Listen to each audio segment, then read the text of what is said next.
The wind off the Wyoming plains hit like a fist.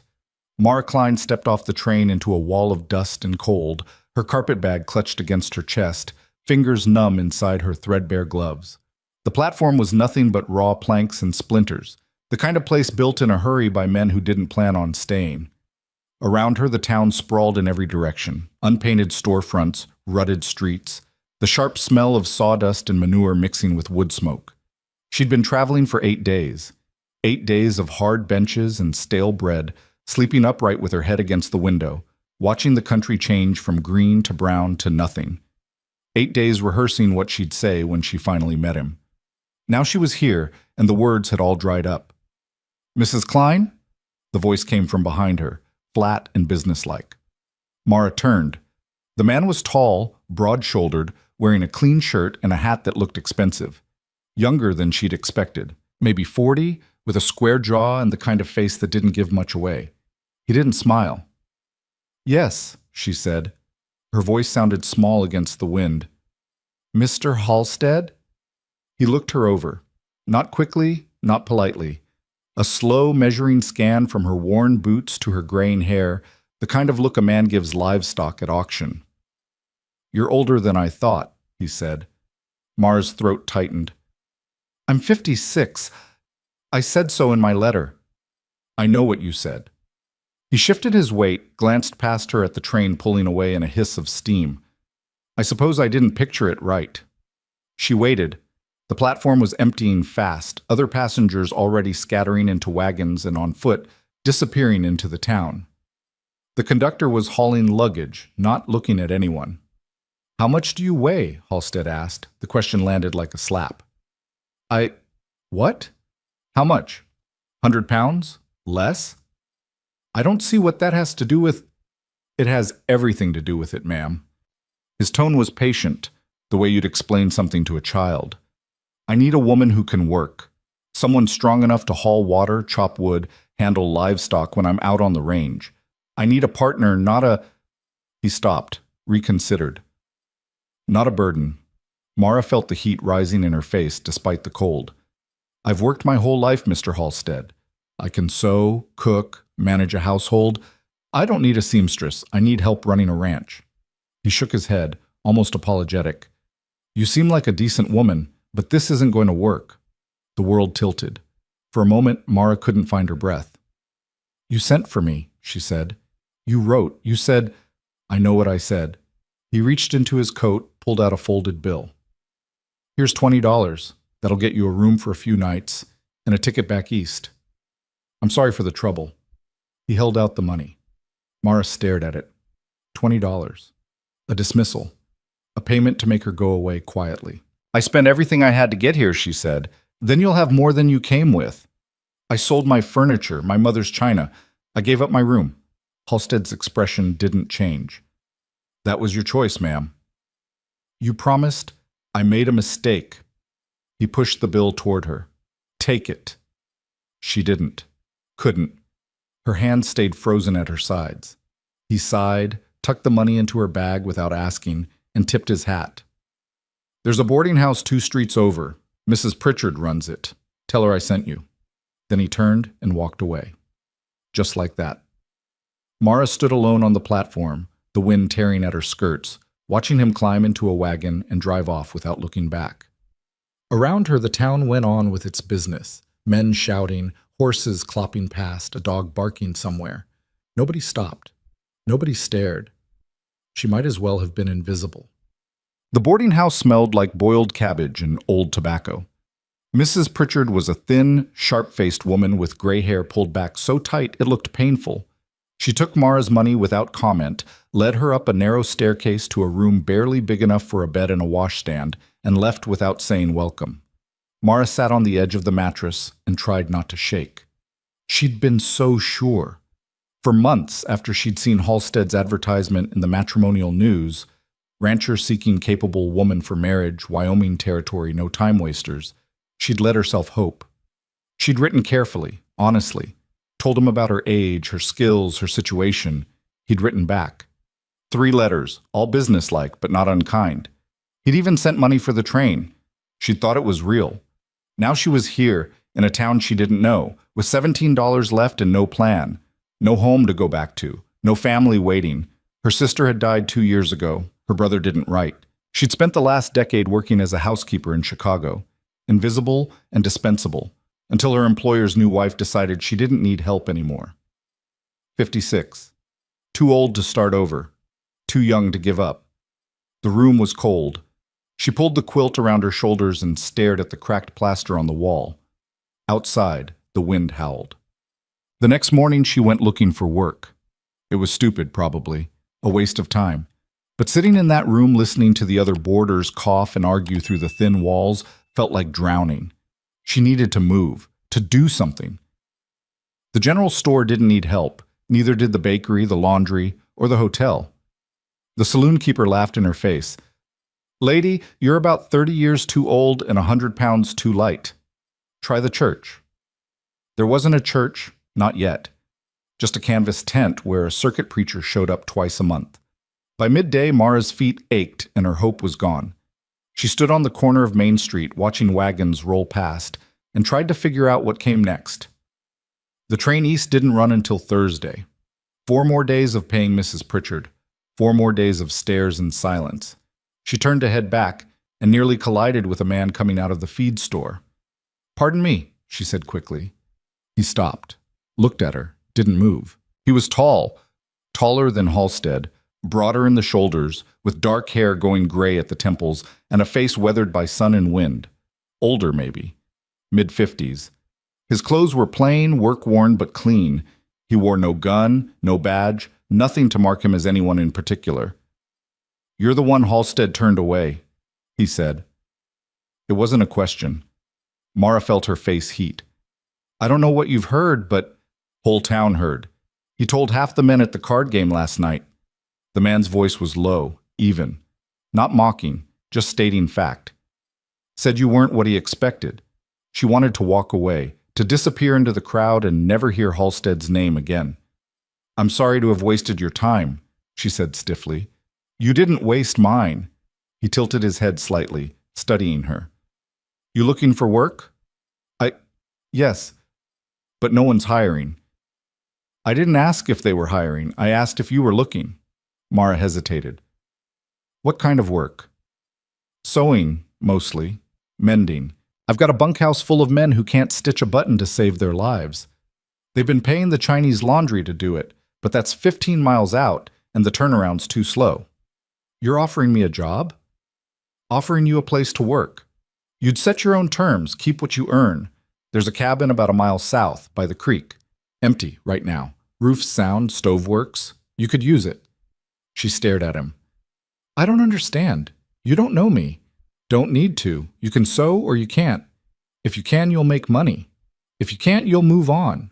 He shrugged. "Either way, you'll have a roof." "Why would you do this?"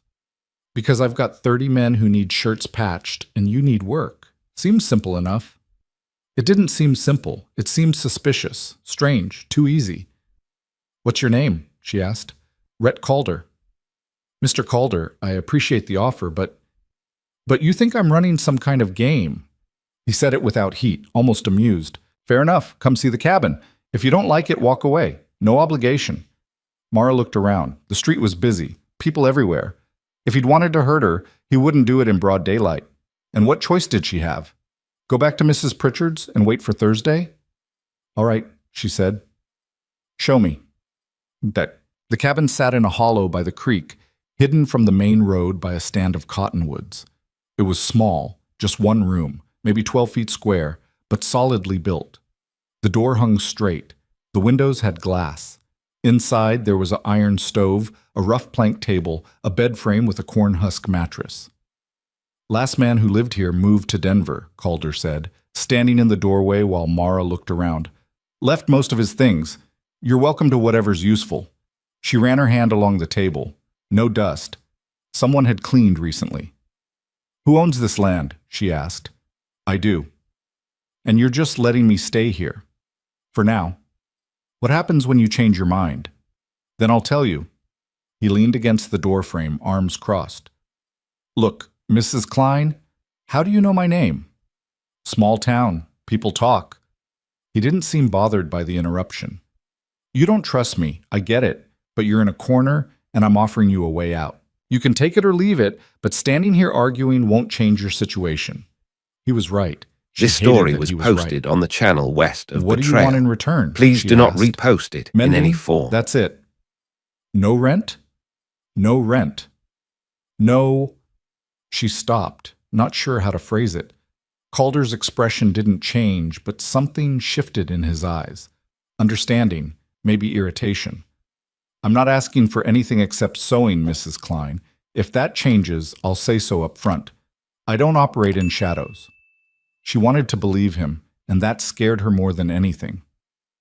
I'll need supplies, she said finally.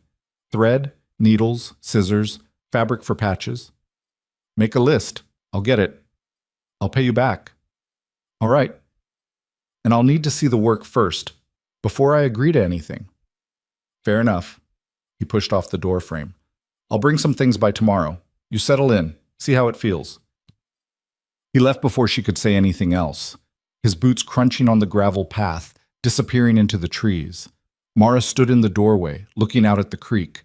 The water ran clear and fast, glinting in the afternoon sun. Birds called from the cottonwoods. The air smelled clean. For the first time in days, she could breathe. She spent the rest of the day making the cabin livable. There wasn't much to do. Sweep the floor, air out the mattress, wipe down the table. She found a crate of dishes in the corner, a dented coffee pot, a skillet with a wobbly handle. A previous tenant had left a half-used candle and a box of matches. Small things. Useful things. By evening, the place almost felt like hers. She made a fire in the stove, boiled water for coffee, and sat at the table with her sewing kit spread out in front of her.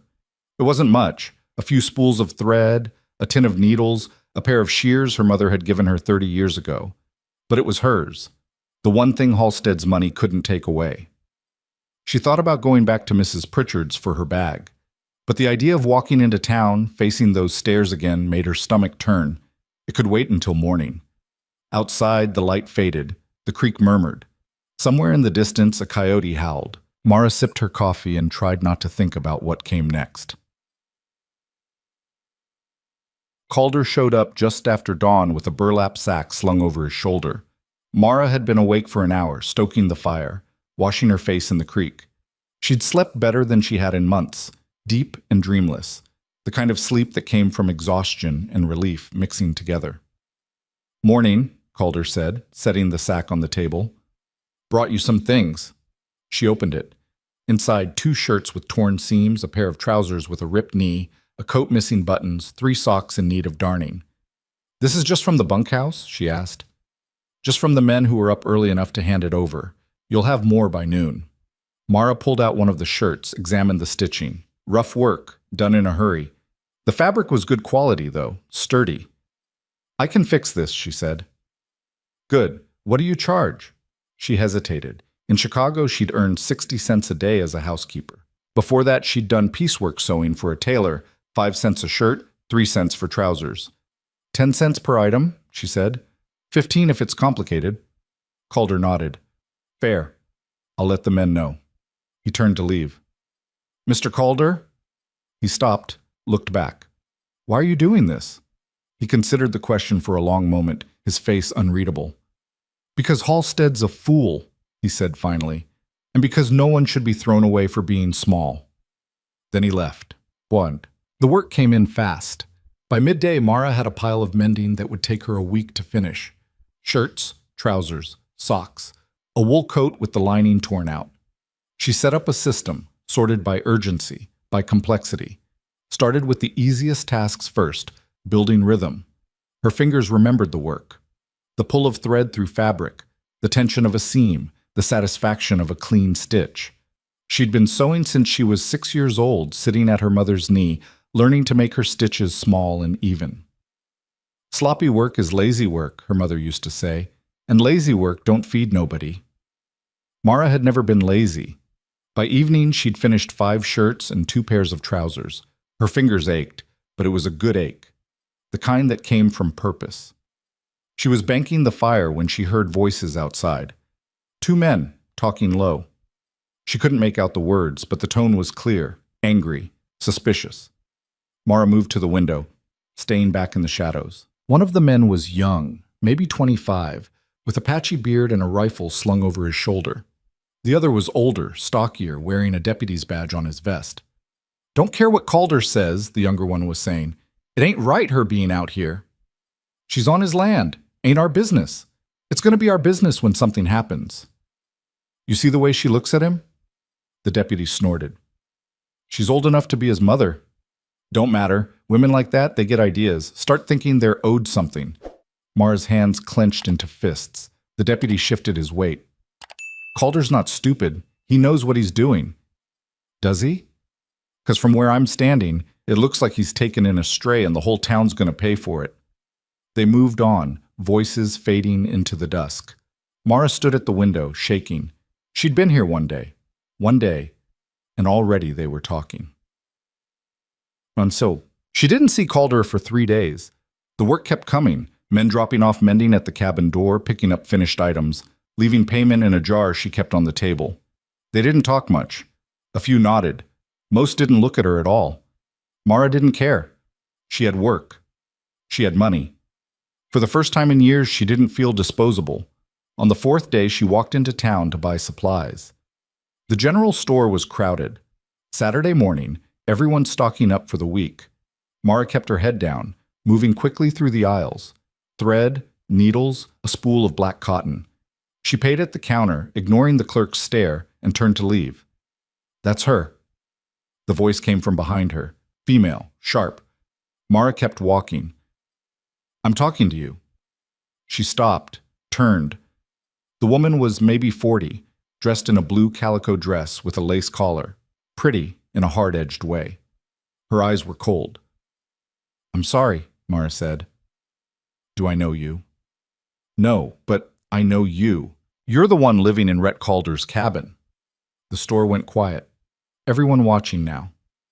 "I'm renting it," Mara said carefully. "Is that what you call it?" The woman's smile was thin and mean. "Funny. I heard you weren't paying rent." "That's between me and Mr. Calder." "Is it? Because last I checked, what a man does with his property is everyone's business when it affects the town." Mara's pulse hammered. "I don't see how my living arrangements affect anyone." "Don't you?" The woman stepped closer.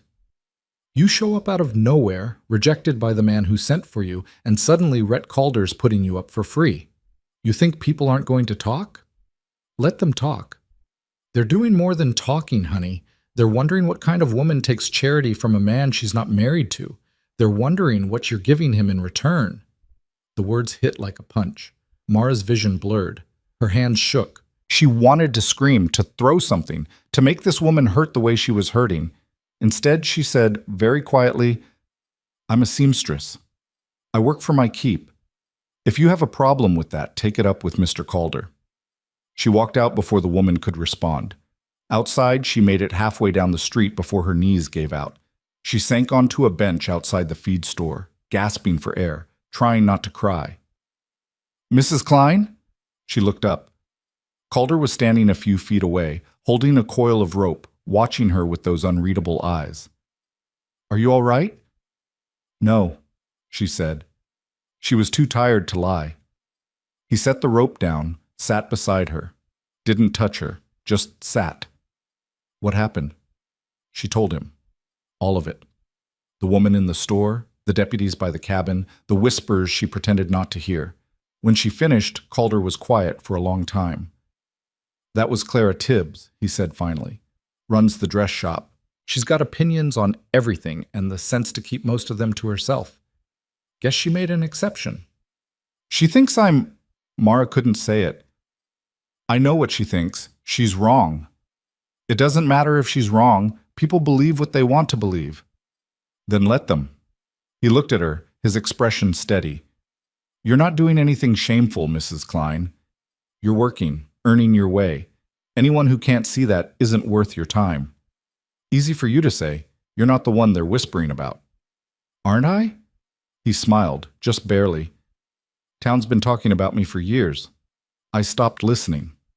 "Why do they talk?" He stood, picked up the rope. Because I don't explain myself. And neither should you. He walked away before she could ask what that meant. This Yawned. story was That posted night, on the channel Mara West couldn't of sleep. Betrayal. She lay on Please the do not corn-husk repost it mattress, in any staring form. at the ceiling, listening to the creak and the wind and the relentless noise of her own thoughts. She'd left Chicago to escape this exact feeling, the weight of other people's judgment, the constant sense that she was failing some invisible test. She thought starting over would be different, thought she could build something new, something hers. But everywhere she went, the rules were the same.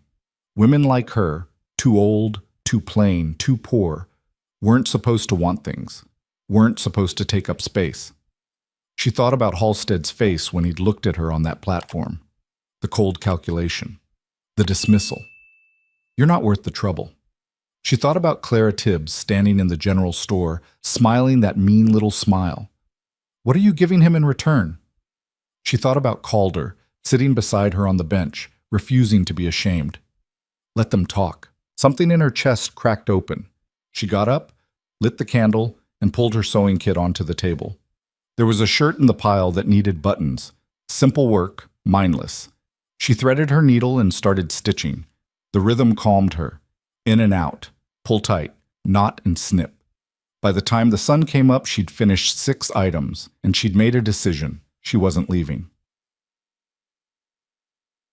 A week later, a man came to the cabin just after noon. Mara was outside, hanging laundry on a line she'd strung between 2 trees. She heard the horse before she saw it, a big bay gelding, moving slow. The rider was older, maybe 60, with a silver beard and a black coat. He sat straight in the saddle, the kind of posture that came from years of authority. "Mrs. Klein?" he called. She set down the shirt she'd been hanging. "Yes?" He dismounted, tied the horse to a tree, and walked over. Up close she could see the lines around his eyes, the careful way he held himself. "My name's Judge Orville Fenton. I'd like a word, if you have time." Mara's stomach dropped. "What about?" "Your living situation." She should have expected this. Should have been ready. "I'm renting a cabin from Mr. Calder," she said. "There's nothing illegal about that." "No, ma'am, there's not. But there are questions being raised, concerns." "About what?" Fenton sighed. "Mrs. Klein, I'm not here to cause trouble. But there are people in this town, good people, who are uncomfortable with the arrangement you have with Mr. Calder. They feel it sets a poor example." "An example of what? A woman working for her keep?" "An example of—" He paused, choosing his words.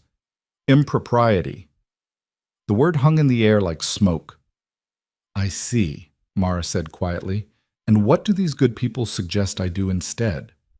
"Leave. Find somewhere more appropriate." "Where? I've tried. No one will hire me." "Then perhaps you should return east."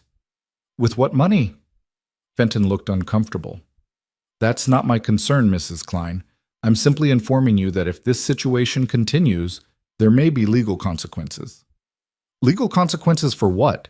I haven't broken any laws." "Not yet. But if it's determined that you're engaged in certain activities, there are statutes that apply." Mara stared at him. "You're threatening me with prostitution charges." "I'm not threatening anything. I'm advising you to reconsider your position before things escalate." "Things? You mean gossip." "I mean community standards. This is a young town, Mrs. Klein. We're trying to build something decent here.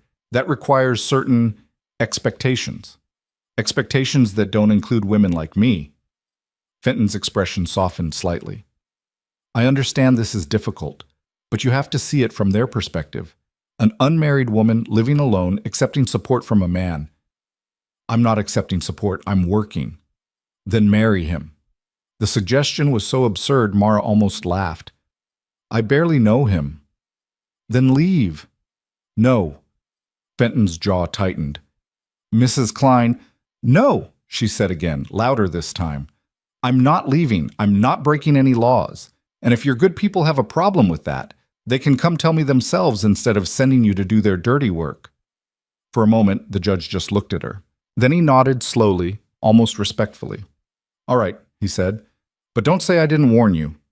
He mounted his horse and rode away. Mara stood in the yard, shaking with adrenaline and anger, and watched him go.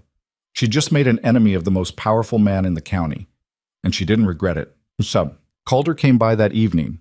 Mara was inside, mending by candlelight, when she heard his knock. She opened the door, and he stepped in without waiting for an invitation.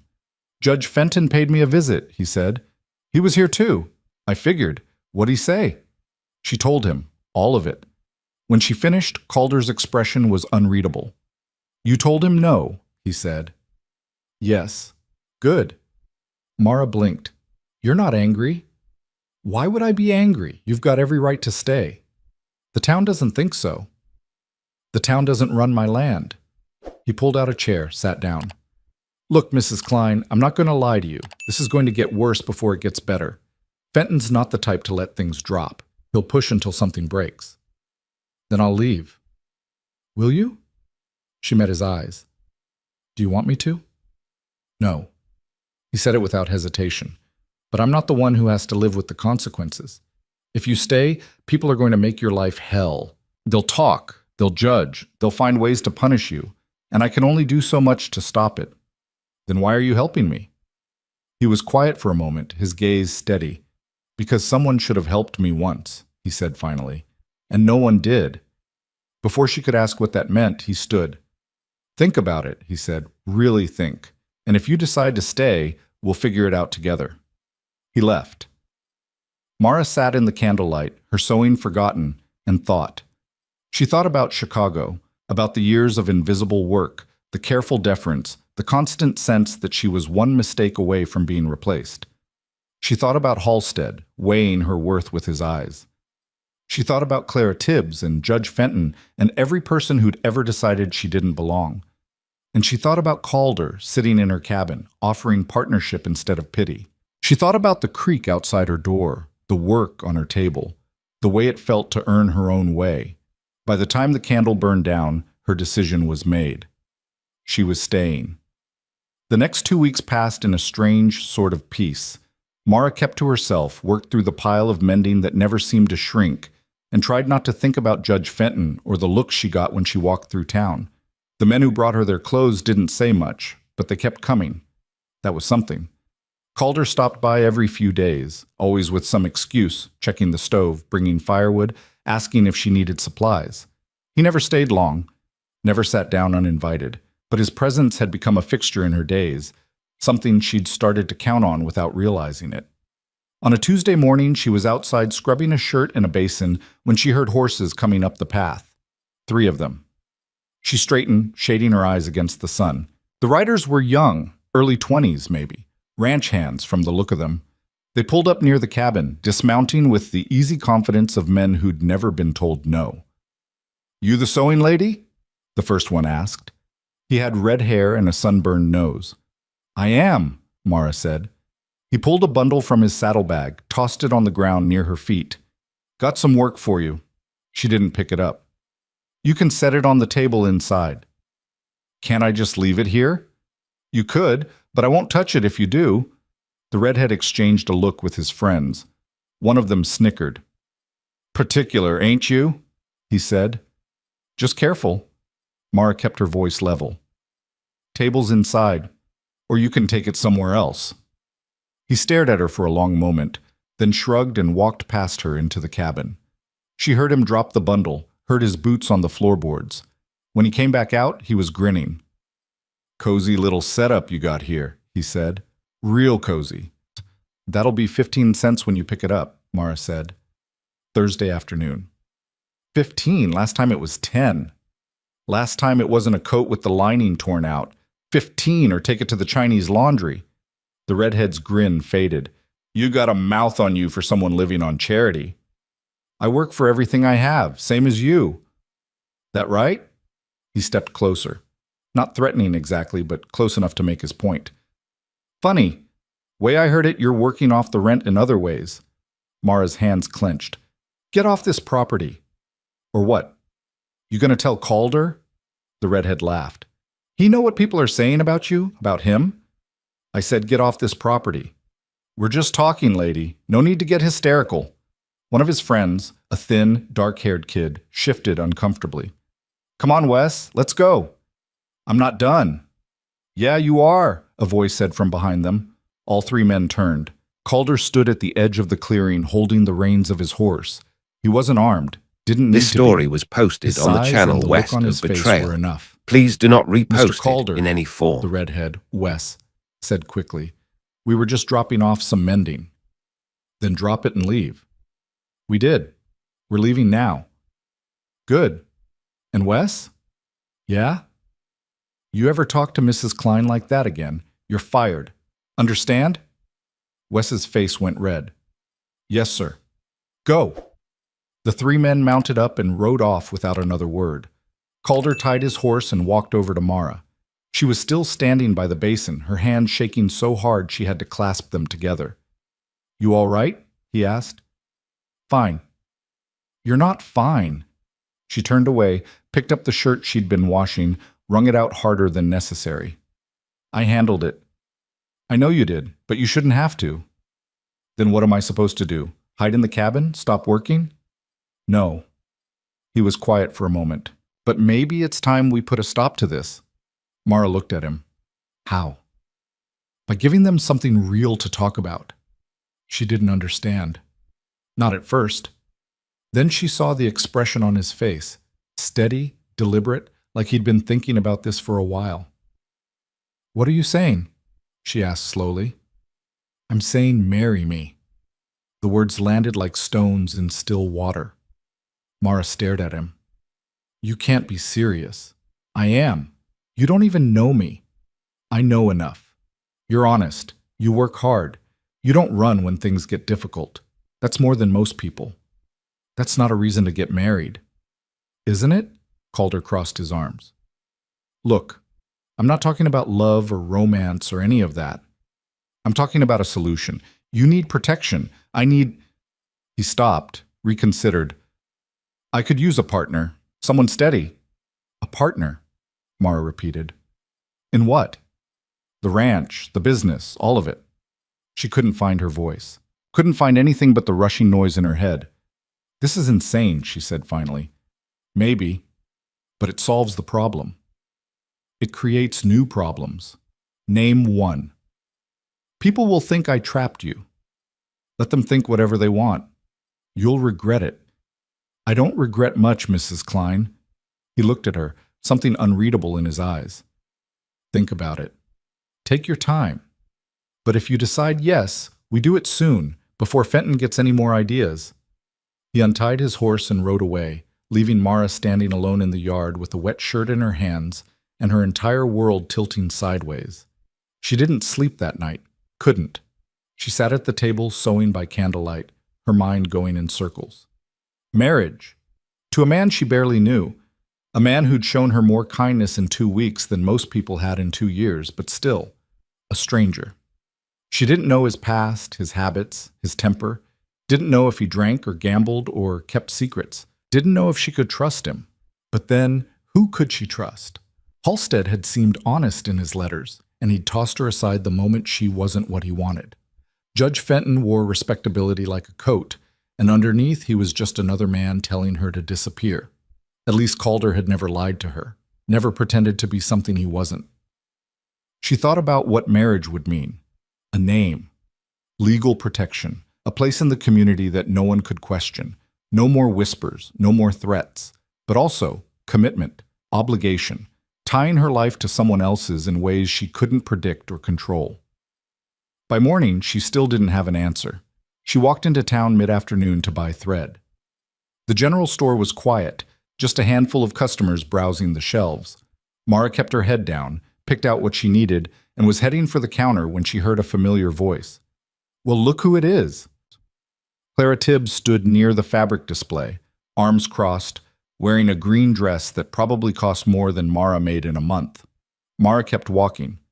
I'm talking to you, Clara said. I know. Heard Rhett Calder's been spending a lot of time at your cabin. Mara set her thread on the counter, dug coins from her pocket. The clerk, a young man with a nervous face, took the money quickly, not meeting her eyes. Must be nice, Clara continued, louder now. Having a man take care of you. Some of us have to work for a living. Mara turned.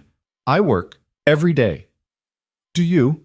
Because from where I stand, it looks like you're doing something else entirely. Then you're not looking very hard. Clara's smile sharpened. Oh, I'm looking just fine. And so is everyone else. You think we don't see what's happening? You think we're fools? I think you're bored, Mara said quietly. And I think you're looking for someone to punish because your own life isn't what you wanted it to be. The store went silent.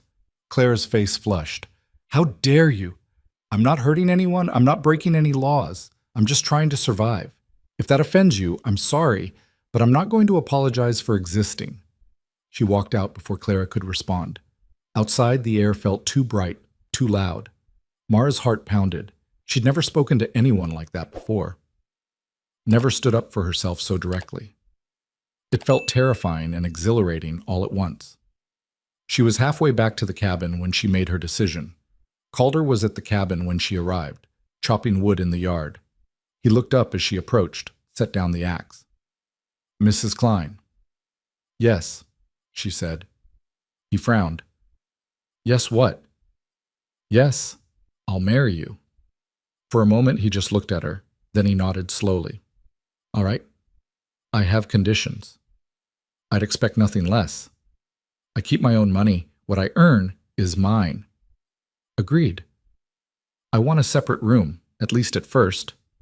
The house has 4 bedrooms. Take your pick. And if this doesn't work, if we can't stand each other, we figure out a way to end it, quietly. No drama. Calder's expression softened slightly. Fair enough. Anything else? Just one thing.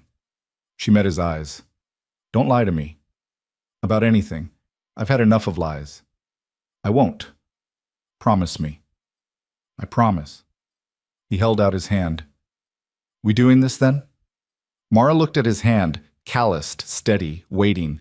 She thought about all the hands that had pushed her away, dismissed her, discarded her. This one was offering something different. She took it. We're doing this, she said.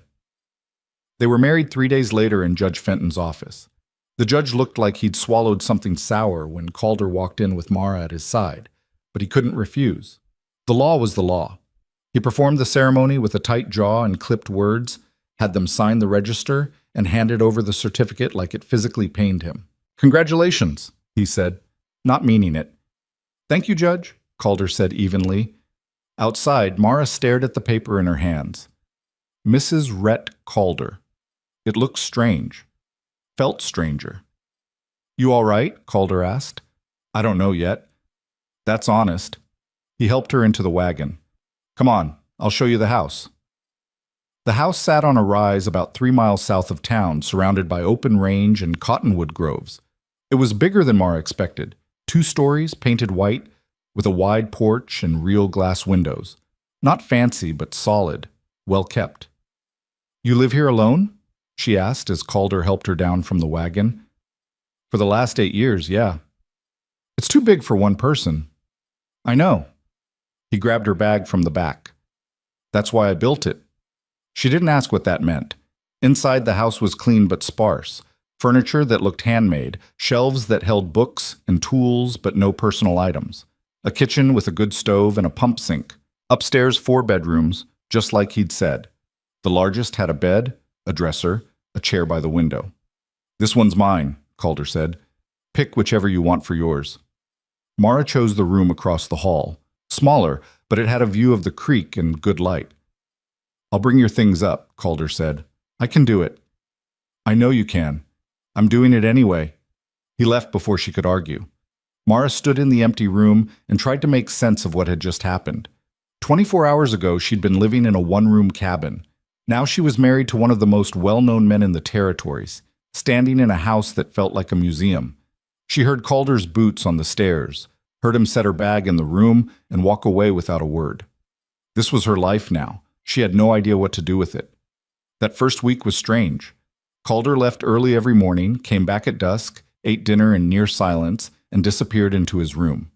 He was polite, respectful, kept his distance, but there was a wall between them that neither of them knew how to cross. Mara filled her days with work. She cleaned the house top to bottom, organized the kitchen, set up her sewing in a corner of the parlor. The mending kept coming. Men dropping it off at the house now instead of the cabin. She charged the same rates, kept the same hours.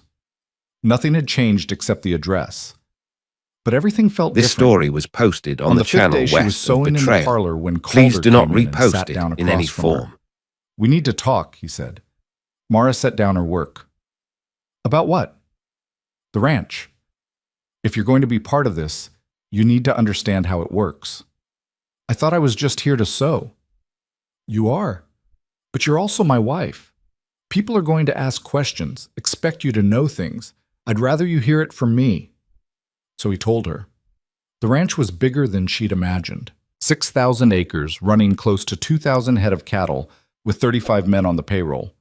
Calder had started with nothing, bought the land cheap 15 years ago when it was considered worthless scrub, spent years building it up. Now it was one of the most profitable operations in the territory. "You did all this yourself?" Mara asked. "Mostly. Had help from a few good men. Lost money the first 5 years, nearly went under twice, but I stuck with it." "Why?"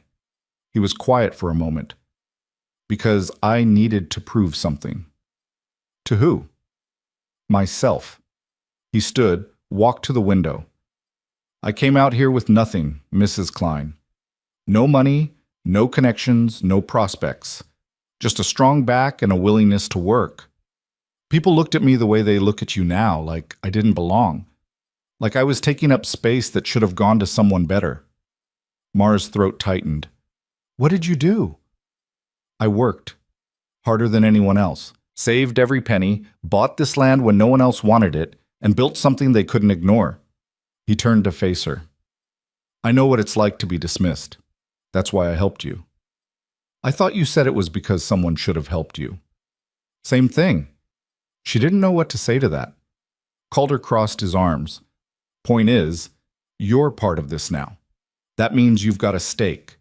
The ranch does well, you do well. It fails, we both suffer. I'm not asking you to run cattle or brand calves, but I need to know you understand what's at risk." "I understand," Mara said quietly. "Good." He headed for the door, then stopped. "And Mrs. Klein? You can call me Rhett. We're married. Might as well use first names." He left before she could respond. That night, Mara lay awake in her narrow bed, staring at the ceiling. Across the hall, she could hear Rhett moving around, the creak of floorboards as he got ready for sleep. She thought about what he'd told her. The years of work, the risk, the slow build from nothing to something. It wasn't so different from what she'd been trying to do. Maybe that's why he understood. Or maybe he was just lonely, and she was convenient. She didn't know which scared her more. The town's reaction to the marriage was swift and ugly. Clara Tibbs spread the news like wildfire, spinning it as proof of everything she'd suspected. "She'd trapped him," Mara heard her say outside the bakery one morning. "Probably told him she was pregnant or some such nonsense. Poor Rhett didn't stand a chance." Other women were more cautious, but no less judgmental. They watched Mara with cool eyes when she walked through town, whispered behind their hands, made sure she knew she wasn't welcome. The men were worse. Some made jokes, crude, pointed comments about what Rhett must have been thinking. Others just stared, their contempt barely hidden. Mara kept her head down and kept working. What else could she do? 2 weeks after the wedding, she was in the general store when a man blocked her path. He was older, maybe 50, with a thick gray beard and a foreman's air of authority. "Mrs. Calder," he said. The name sounded wrong in his mouth, like an insult. "Yes?" "Name's Ben Harlow. I work the Circle K, just west of your husband's land." "Nice to meet you." "Is it?"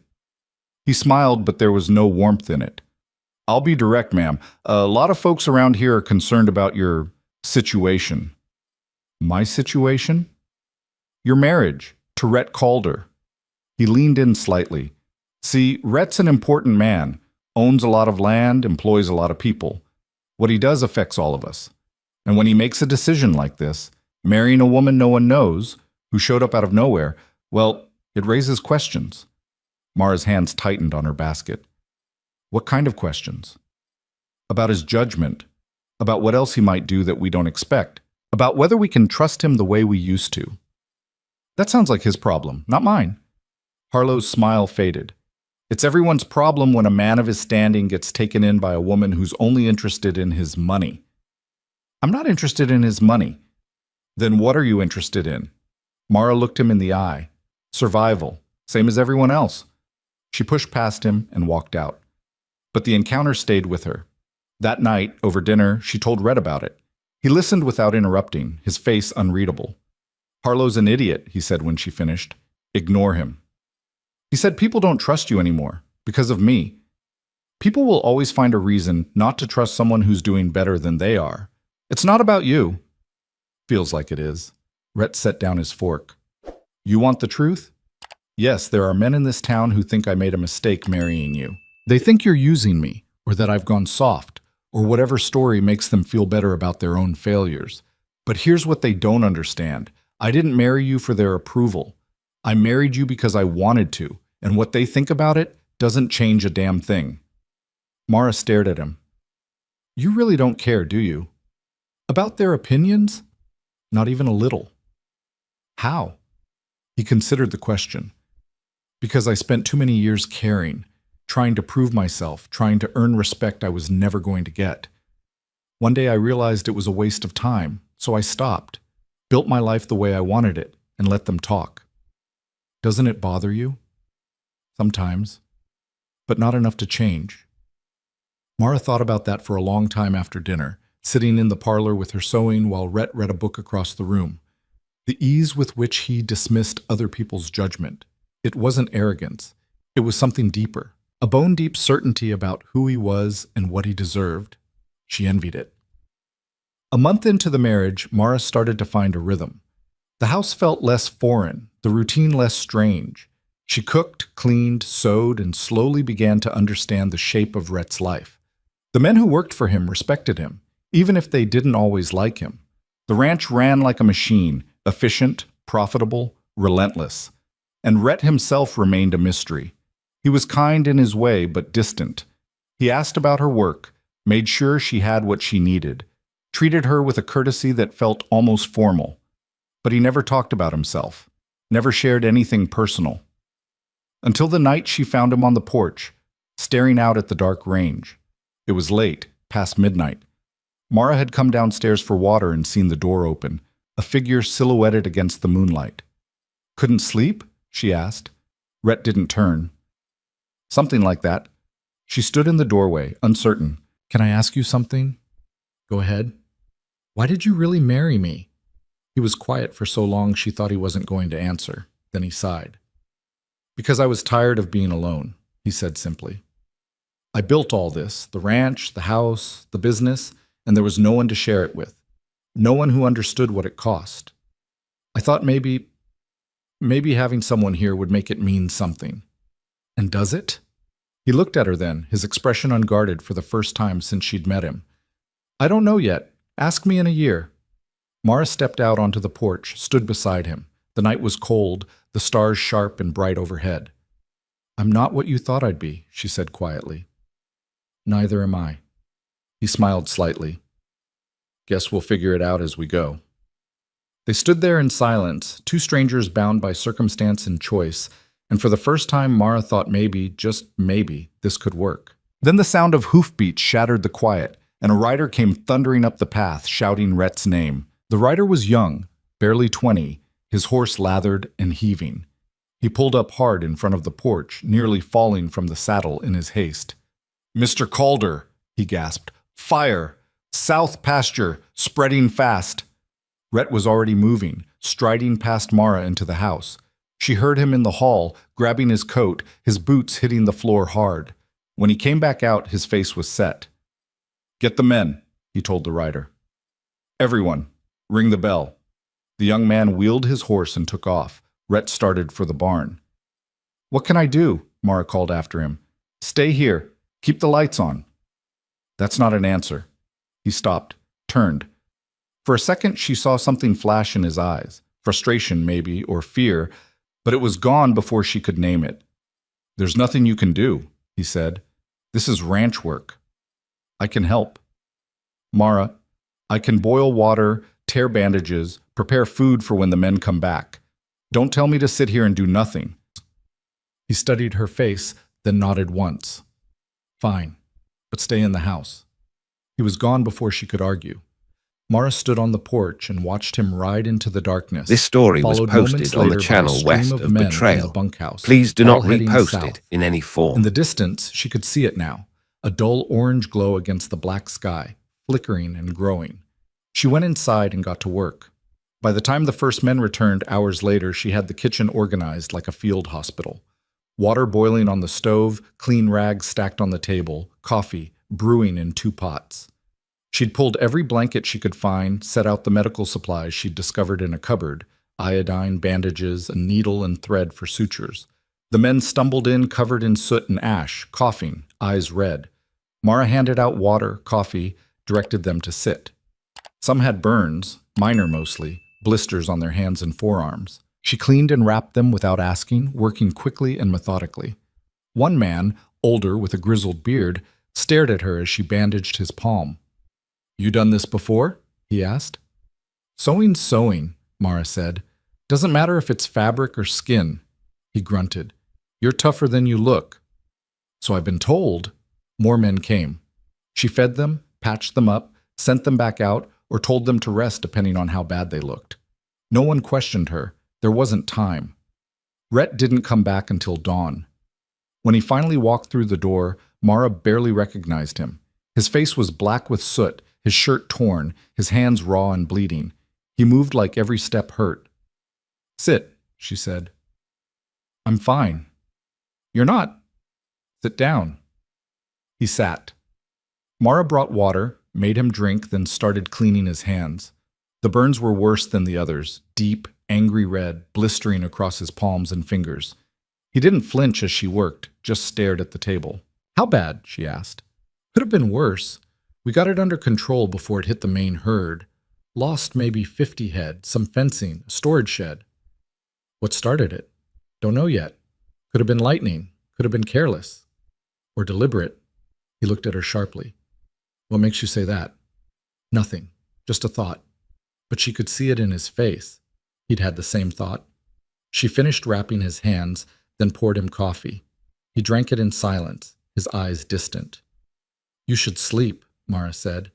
"Can't. Need to assess the damage, figure out what we need to replace, talk to the men." "Rhett, I said I'm fine." "And I said you're not." She sat down across from him. "You've been up all night fighting a fire. Your hands are burned. You can barely stand. Whatever needs doing can wait 2 hours. This is my ranch. And you're no good to it dead. Sleep." For a moment she thought he'd argue. Then he pushed back from the table, nodded once, and headed upstairs without another word.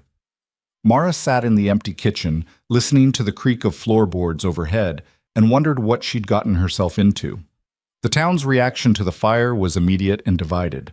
Some came to help, neighbors offering spare fencing, hands to rebuild, supplies to replace what had been lost.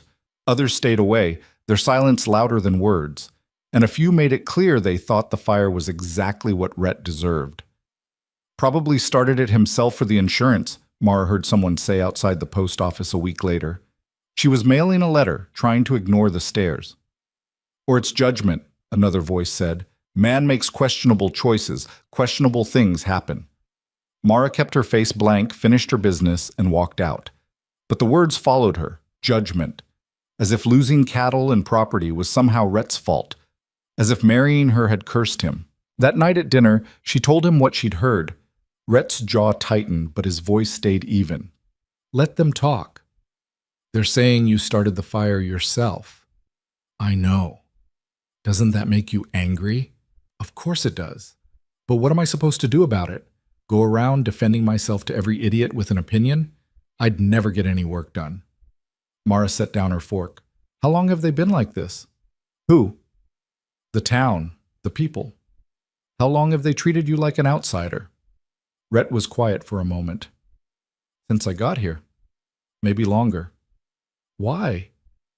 "Because I didn't come for money, didn't have the right connections. Bought land people thought was worthless and made it valuable. That makes some folks uncomfortable." He met her eyes. "Sound familiar?" It did. Too familiar. You ever think about leaving? She asked. Every day for the first 5 years. Then I realized I'd just be proving them right. So I stayed. Out of spite? Out of stubbornness. He almost smiled. Same thing, maybe? Mara thought about that. About staying not because you were wanted, but because leaving would mean surrender. It was a lonely kind of defiance. She understood it better than she wanted to. Over the next few weeks, Mara started to see the cracks in the life Rhett had built. The ranch was successful, yes, but it was also fragile. Every decision he made was scrutinized. Every setback was magnified. And the men he employed, while loyal, walked a fine line between respect and resentment. She saw it one afternoon when she brought lunch out to the crew working on the new fence. The men took the food gratefully, but their conversation stopped the moment she appeared. They ate in silence, watching her with guarded eyes. Something wrong? She asked finally. One of the older hands, a man named Tom with a weathered face, cleared his throat. No, ma'am, just not used to the boss's wife bringing us meals. I'm not just the boss's wife. I live here too. Yes, ma'am. But the tension didn't ease. She left the basket and walked back to the house, feeling their eyes on her back the whole way. That night, she asked Red about it. They don't know what to make of you, he said. Most ranch wives stay in the house. Don't interact with the men. You're different. Is that a problem? For them? Maybe. For me? No. Should I stop? Do what you want, Mara. You're not here to make them comfortable. But his words didn't match the worry in his eyes. The breaking point came 6 weeks after the fire. Mara was in town, buying fabric at Clara Tibbs' shop, because it was the only place that carried what she needed. Clara served her with icy politeness, measuring out the yardage without a word. As Mara was leaving, a woman she didn't recognize walked in, tall, elegant, wearing a burgundy dress that screamed money. Clara, the woman said warmly, I was hoping you'd have that lace I ordered. Mrs. Whitmore, Clara said, her voice brightening. Of course. Let me get it for you. Mara stepped aside to let the woman pass. As she did, Mrs. Whitmore glanced at her, then did a double take. You're Mara Calder, she said. Yes? Mrs. Whitmore's smile was thin. I've heard a great deal about you. I'm sure you have. It's quite remarkable, really. Going from nothing to mistress of one of the largest ranches in the territory. You must be very resourceful. The word landed like a slap. Mara kept her voice steady. I work for what I have. I'm sure you do. Mrs. Whitmore turned to Clara. Such an interesting time we live in. Anyone can be anything these days, it seems. Clara laughed, a sharp, brittle sound. Mara wanted to leave, wanted to walk out with her dignity intact. But something in her refused to run. Mrs. Whitmore, she said quietly, if you have something to say to me, say it plainly. The woman's eyebrows rose. I'm simply making conversation. No, you're not. You're making assumptions about who I am and what I want, and you're wrong. Am I? Yes. I didn't trap Rhett Calder. I didn't manipulate him or seduce him or whatever story you've been telling yourself. He offered me a partnership, and I took it. That's all.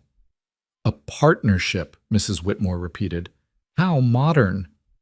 Call it what you want, but I'm not going anywhere, and I'm not apologizing for being here. So if you've got a problem with me, that's yours to carry, not mine. She walked out before either woman could respond. Her hands were shaking so hard she nearly dropped the fabric. She made it halfway down the street before the tears came. Not from sadness, but from sheer burning fury. When she got home, Rhett was in the barn. She found him mucking out stalls, his shirt off, sweat gleaming on his back. Something happened? He asked, reading her face. She told him, all of it. When she finished, Rhett set down the pitchfork and wiped his hands on a rag. Eleanor Whitmore's a snake, he said. Always has been. Married a man 3 times her age for his money, spent the last 10 years acting like she's royalty. Ignore her. I can't keep ignoring them, Rhett. Every time I go into town, it's the same thing. The looks, the comments, So stop going into town. Mara stared at him. That's your solution? Hide? No. My solution is to not give them the satisfaction of knowing they got to you. They already have. Then take it back. He stepped closer, his voice dropping. Look, I know this is hard. I know people are cruel, but the moment you let them see it hurts, you've lost.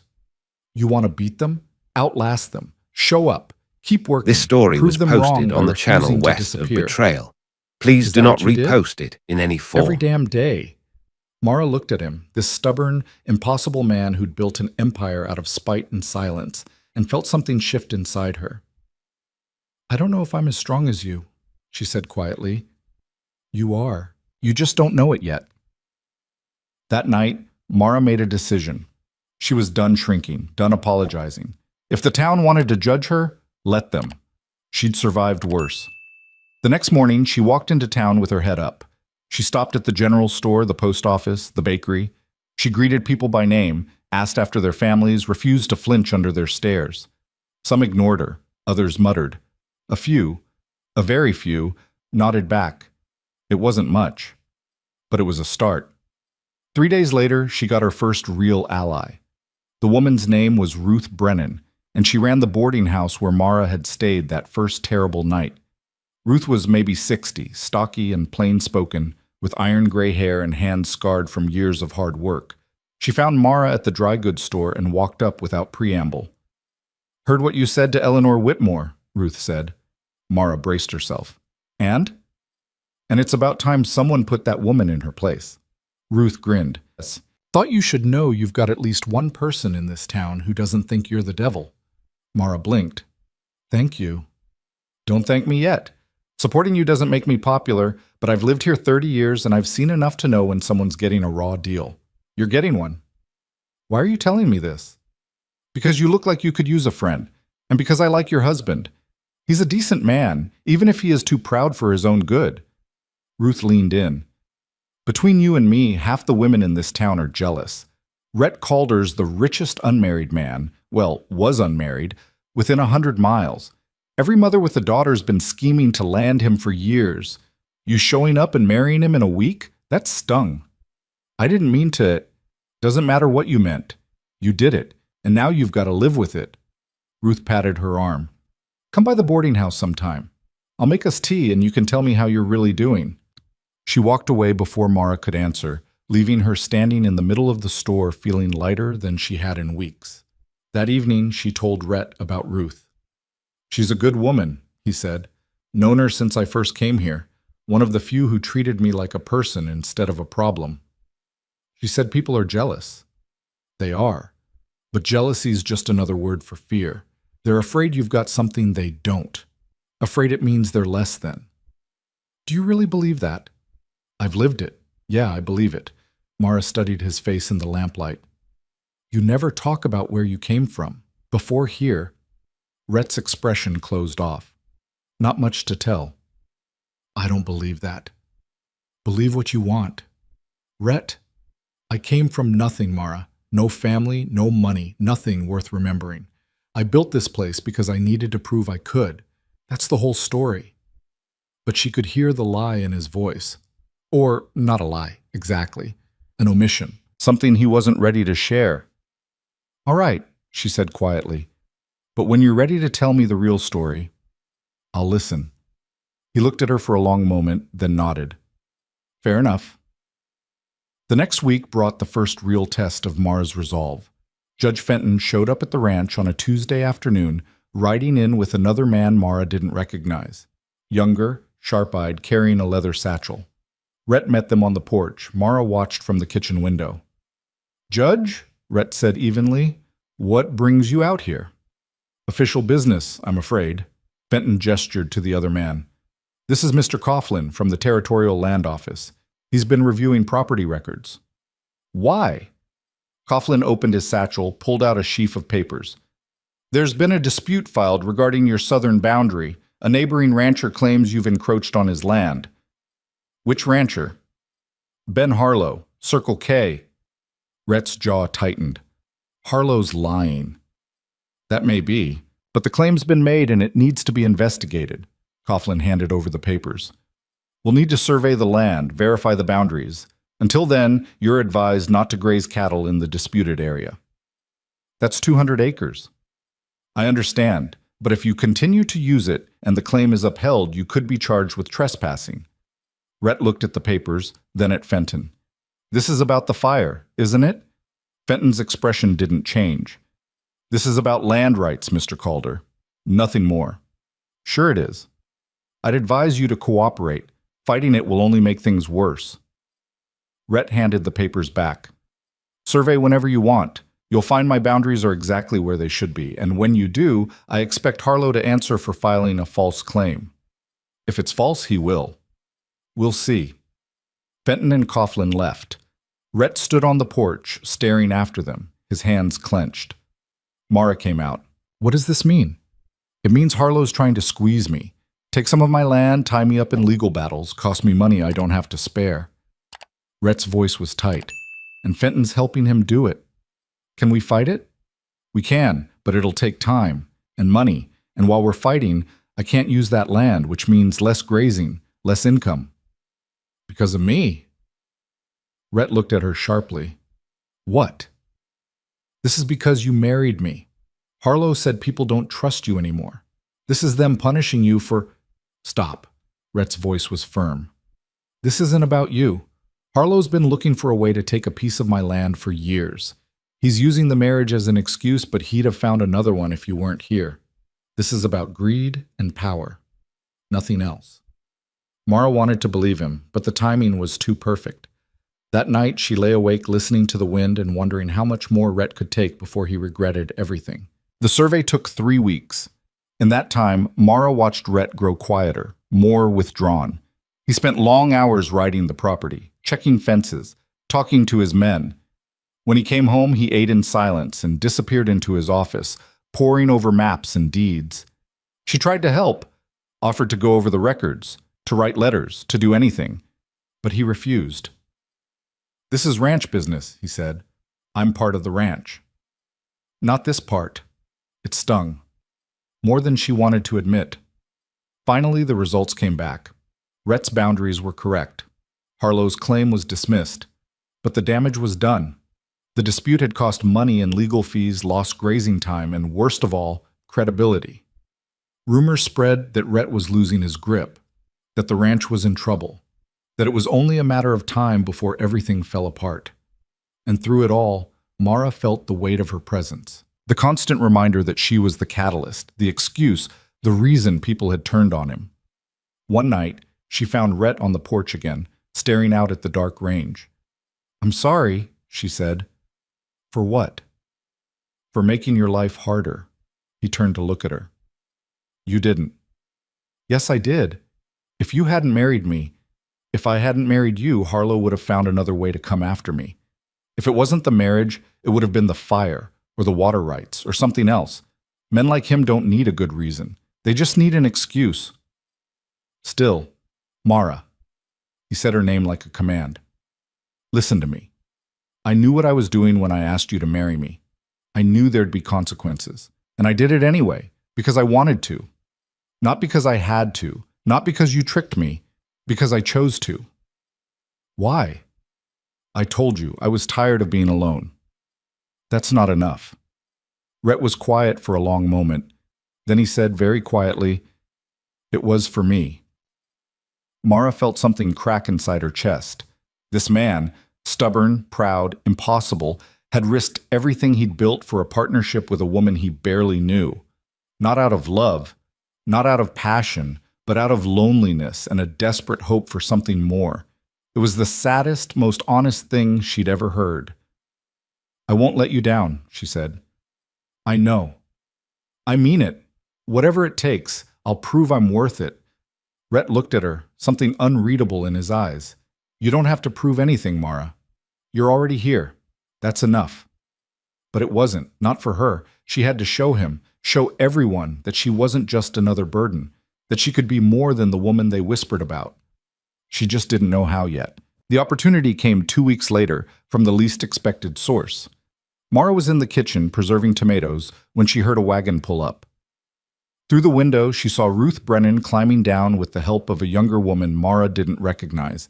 She wiped her hands and went outside. Ruth, she said, what brings you all the way out here? Business proposition, Ruth gestured to her companion. This is Annie Walsh. She works the laundry in town. Annie was maybe 30, thin and tired-looking, with work-roughened hands and a nervous smile. She nodded at Mara but didn't speak. Come inside, Mara said. I'll make coffee. This story They was settled at the posted on the kitchen channel table. west of Ruth got Betrayal. straight to it. Please do not repost Annie's it in a in any bind, she form. said. Her husband left her 6 months ago, took off with a woman from Cheyenne, didn't leave her a penny. She's got 2 kids to feed and the laundry work barely covers rent. Mara looked at Annie. I'm sorry, that's terrible. It's life, Annie said quietly. But I'm managing. Barely. Ruth leaned forward. Here's the thing. Annie's good with a needle. Better than good. She used to make dresses for the theater back in Denver before she married that worthless bastard. But there's no work for that here. Everyone either makes their own clothes or orders from catalogs. So what are you proposing? Mara asked. A shop. Dressmaking, tailoring, alterations. Between you and Annie, you could handle every woman in the county. Set your own prices, keep the profits. Mara blinked. I don't have money to start a shop. You don't need much. I've got an empty storefront next to the boarding house. You can rent it cheap, say $5 a month.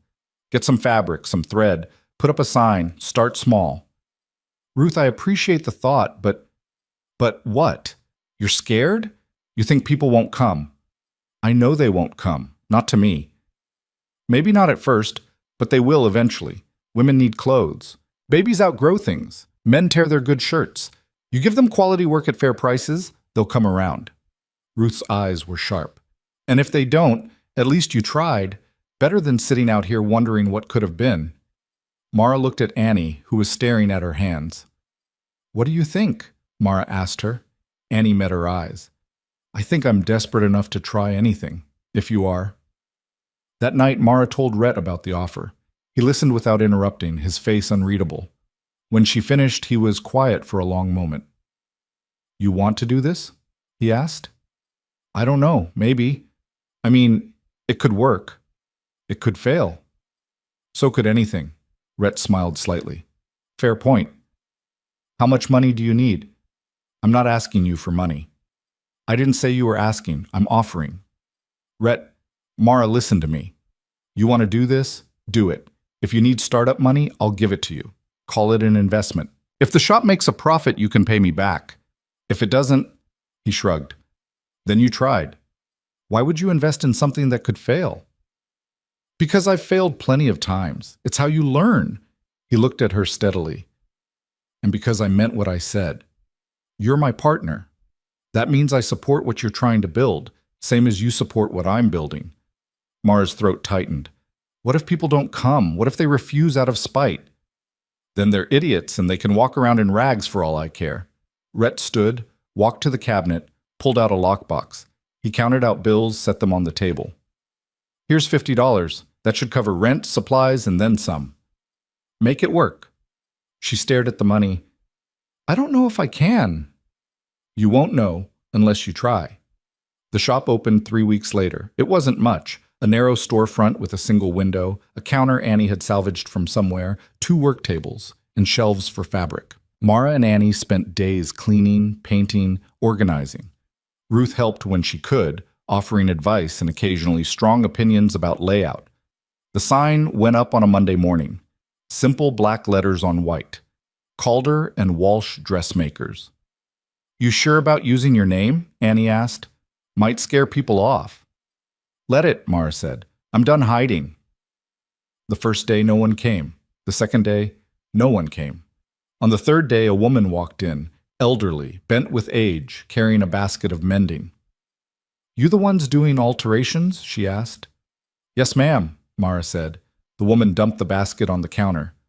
My daughter-in-law can't sew worth a damn and my hands shake too much. Can you fix these? Mara sorted through the pile. Shirts, trousers, a coat with the lining torn. Yes. When do you need them? End of the week? That's fine. It'll be... She calculated quickly. $2 for all of it. The woman squinted. That seems fair. You do good work. The best. We'll see. The woman paid half up front and left. Annie exhaled. One customer. One's a start, Mara said. By the end of the month, they had a dozen regular customers. Not many, but enough to cover rent and supplies with a little left over. Word spread slowly, mostly among the older women and those who lived outside town. The younger society women still wouldn't come near the place. But Mara didn't care. She had work. She had purpose. And for the first time since arriving in Wyoming, she had something that was entirely hers. The real trouble started in early December. Mara was at the shop, working on a dress for a rancher's wife, when Clara Tibbs walked in. Mara looked up, startled. "Mrs. Tibbs, can I help you?" Clara looked around the shop with barely concealed disdain. "So this is what you've been doing, playing shopkeeper." "I'm a dressmaker, same as you." "Hardly the same." Clara picked up a swatch of fabric, examined it, set it down. "I have standards. You're just, what's the word, desperate?" Mara set down her needle. "If you came here to insult me, you can leave." "I came to deliver a message from the Ladies' Improvement Society." "I didn't know there was such a thing." "There is now. Several of us have formed it to maintain certain standards in the community. Moral standards." Mara's stomach sank. "What does that have to do with me?" "We've noticed your shop has been attracting a certain clientele, women of questionable character. We feel it reflects poorly on the town." "Questionable character? You mean women who need clothes and can't afford your prices?" "I mean women who don't uphold proper values. Women who live alone or work in saloons or what, Clara? Women like me? Women you've decided aren't good enough?" Clara's smile was cold. "The society has voted. We're asking you to close the shop, voluntarily, before we're forced to take more drastic measures." "What measures?" "A petition to the town council, a request for investigation into your business practices, questions about whether your husband's money is being used appropriately." Mara stood slowly. "You're threatening me." "I'm informing you of consequences. There's a difference." "Get out." "Mrs. Calder, I said get out. And you can tell your society that I'm not closing anything. If they have a problem with my shop, they can take it up with me directly, not through veiled threats and moral posturing." Clara's face flushed.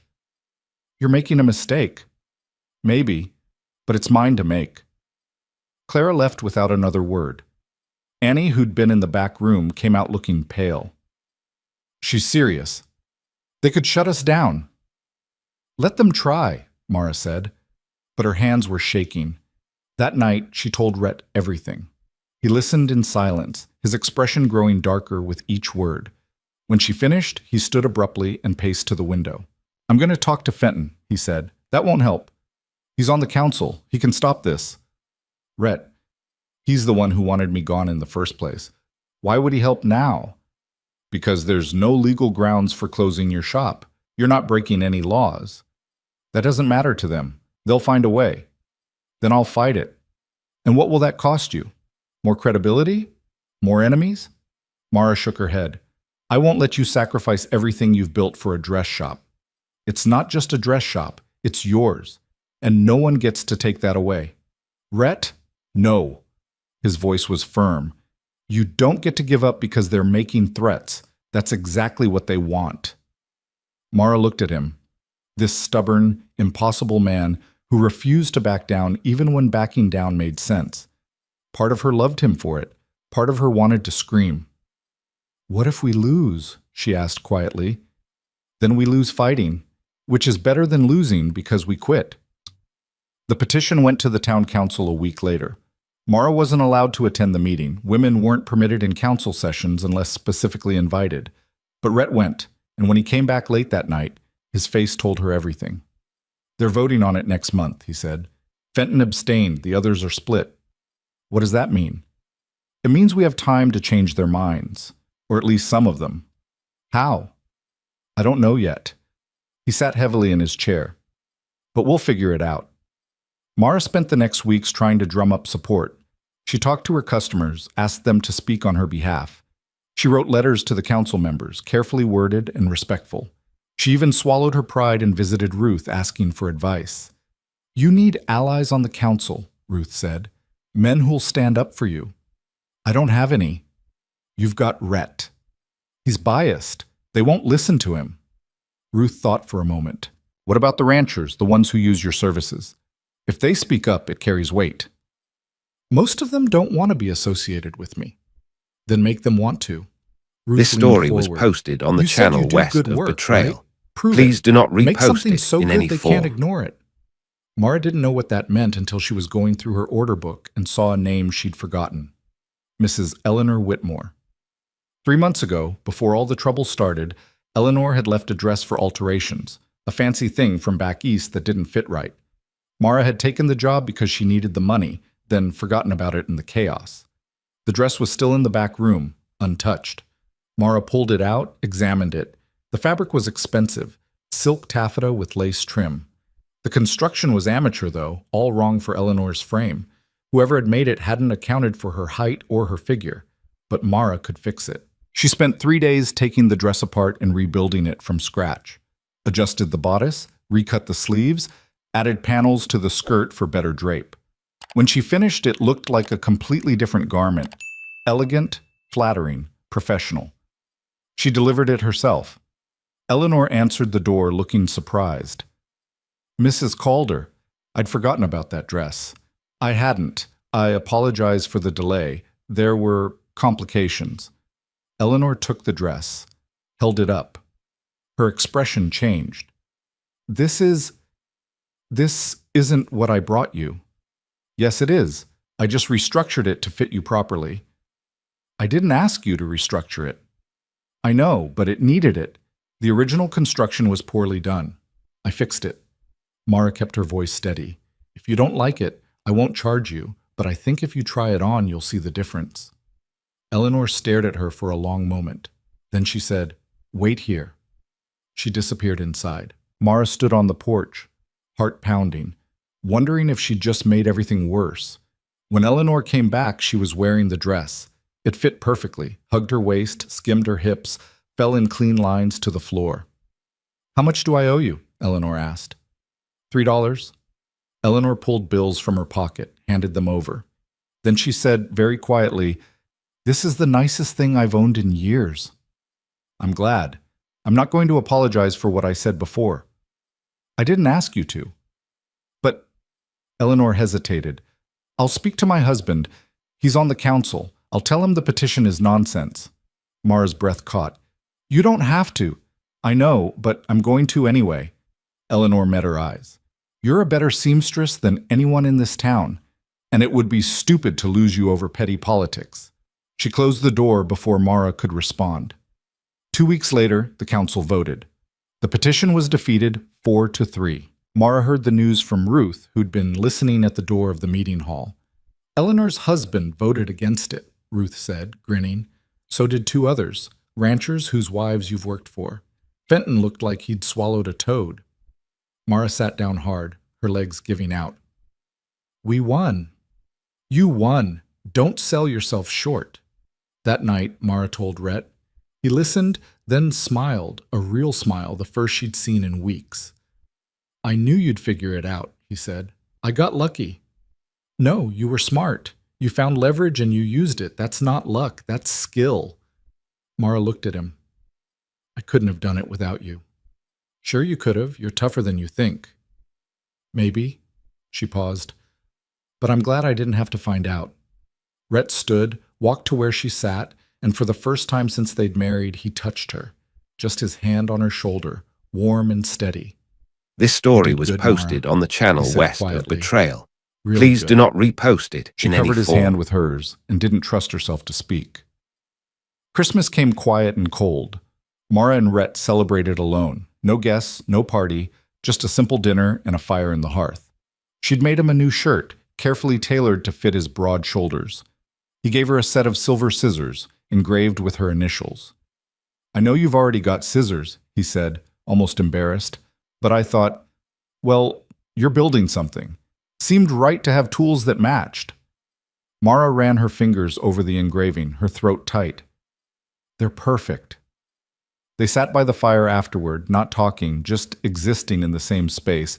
It was comfortable in a way Mara hadn't expected. Easy. "Can I ask you something?" she said after a while. "Always."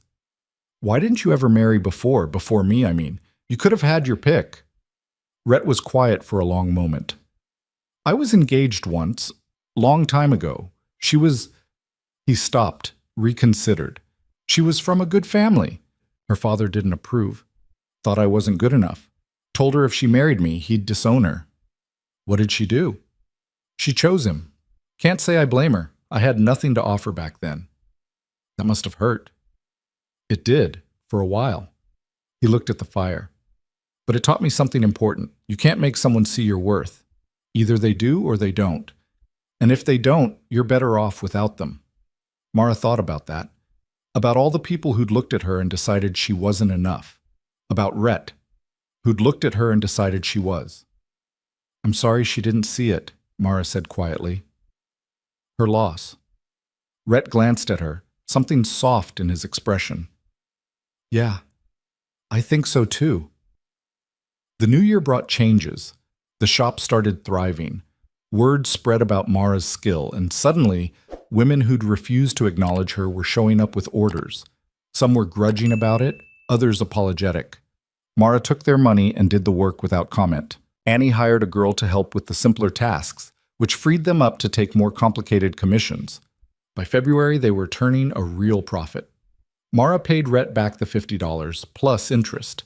He tried to refuse the interest, but she insisted. A deal's a deal, she said. You're stubborn. Look who's talking. He laughed, a real full laugh that made him look younger. At home, things shifted too. They fell into a rhythm, mornings together over coffee, evenings comparing their days, weekends working side by side on ranch business. Rhett started asking her opinion on things, showing her the books, explaining the markets.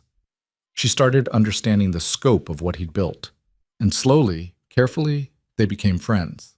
It was Mara who noticed the pattern first. She was going over the shop's accounts one evening when she realized something odd. 3 of her best customers, women who'd been hostile at first but had gradually warmed up, were all married to men who worked for Rhett. She mentioned it to him over dinner. You're paying them to come to my shop, she said.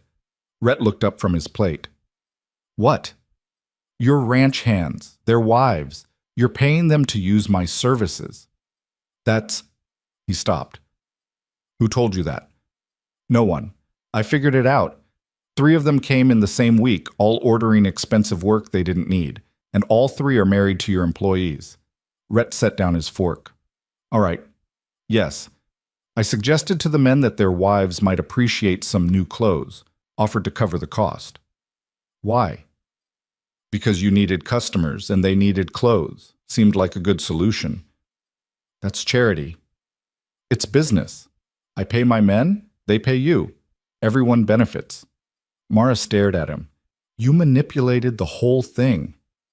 I created an opportunity. You're the one who made it work. If your sewing was bad, they wouldn't have come back. But they did. On their own. Without any encouragement from me. How do I know that's true? Because I'm telling you it is. And I said I wouldn't lie to you. Mara wanted to be angry, wanted to feel manipulated, but looking at his face, earnest, almost defensive, she couldn't manage it. You're unbelievable, she said finally. Is that a compliment? I haven't decided yet. He smiled. Fair enough. But that night, lying in bed, Mara thought about what it meant. That Rhett had been working behind the scenes to help her succeed. That he'd risked his credibility, his money, his reputation, all for a shop he didn't need and a partnership he could have walked away from. She thought about the way he looked at her sometimes, when he didn't think she was watching, like he was trying to figure something out. She thought about the way her heart jumped when she heard his footsteps in the hall, and she realized with a clarity that terrified her that somewhere along the way, between the arguments and the alliance, between the threats and the triumphs, she'd stopped thinking of him as a convenient arrangement. She'd started thinking of him as hers. The realization kept her awake most of the night. By morning, she'd made a decision. She wasn't going to say anything, wasn't going to complicate what was working. They had a good partnership. That was enough. It had to be enough. But 3 days later, everything changed. Mara was at the shop when Tom, one of Rhett's ranch hands, came in looking grim. Mrs. Calder, he said, you need to come home. Now. What's wrong? It's Rhett. There's been... Just come. Please. This story was posted Mara on the didn't ask channel questions. west of She grabbed her Betrayal. coat and followed Please him. do not repost The ride it back in to any the ranch form. felt like it took hours. When they finally arrived, there were horses everywhere, ranch hands, neighbors, even the doctor's buggy. Mara's heart stopped. She ran inside and found Rhett in the parlor, sitting in a chair while the doctor wrapped his ribs. His face was bruised, his lips split, one eye swollen shut. "What happened?" Mara demanded. Rhett looked up. "I'm fine." "You're not fine. What happened?" The doctor answered. "He was jumped. 3 men, from what he says. Ambushed him on the South Road." "Who?" "Didn't recognize them," Rhett said. His voice was rough. "Probably hired from out of town." "Why would someone—" Mara stopped. She knew why. Because people wanted to punish him. Because marrying her had made him a target. Because no matter how hard they fought, there were always going to be people who wanted to see them fail. The doctor finished and left. The ranch hands drifted away. Finally, it was just Mara and Rhett. She knelt beside his chair. "Tell me the truth. How bad is it?" "Couple broken ribs, bruises, nothing permanent." "Did you fight back?" "Best I could. Got a few hits in." He tried to smile. "They look worse than I do. This isn't funny. I know." Mara's hands were shaking. "This is because of me." "No." "Yes. It is. And we both know it." She stood. "I should leave." Rhett grabbed her wrist. "Don't. Rhett, I said don't." His grip was firm. "You leave. They win. That's what they want. To drive you away. To prove I made a mistake. I won't give them that.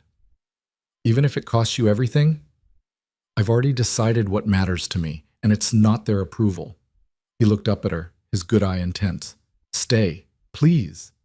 Mara looked at him, battered and bruised and still fighting, and felt something break open inside her. "All right," she whispered. "I'll stay." She helped him upstairs, got him settled in bed, brought water and laudanum for the pain. He fell asleep quickly, his breathing shallow but steady. Mara sat in the chair by his bed and watched him sleep, and she realized that somewhere in the mess of the last 6 months, this difficult, stubborn, impossible man had become the most important person in her life. She didn't know when it had happened, didn't know if he felt the same, but she knew she wasn't going anywhere. Not now, not ever. Rhett healed slowly over the next 3 weeks. The bruises faded from purple to yellow, the ribs knit themselves back together, but something else had shifted. He moved more carefully now, looked over his shoulder more often. At night, Mara heard him pacing in his room, restless and watchful. She didn't push him to talk about it, just made sure he ate, checked his bandages, and stayed close when he needed her. The attack had rattled the ranch hands too.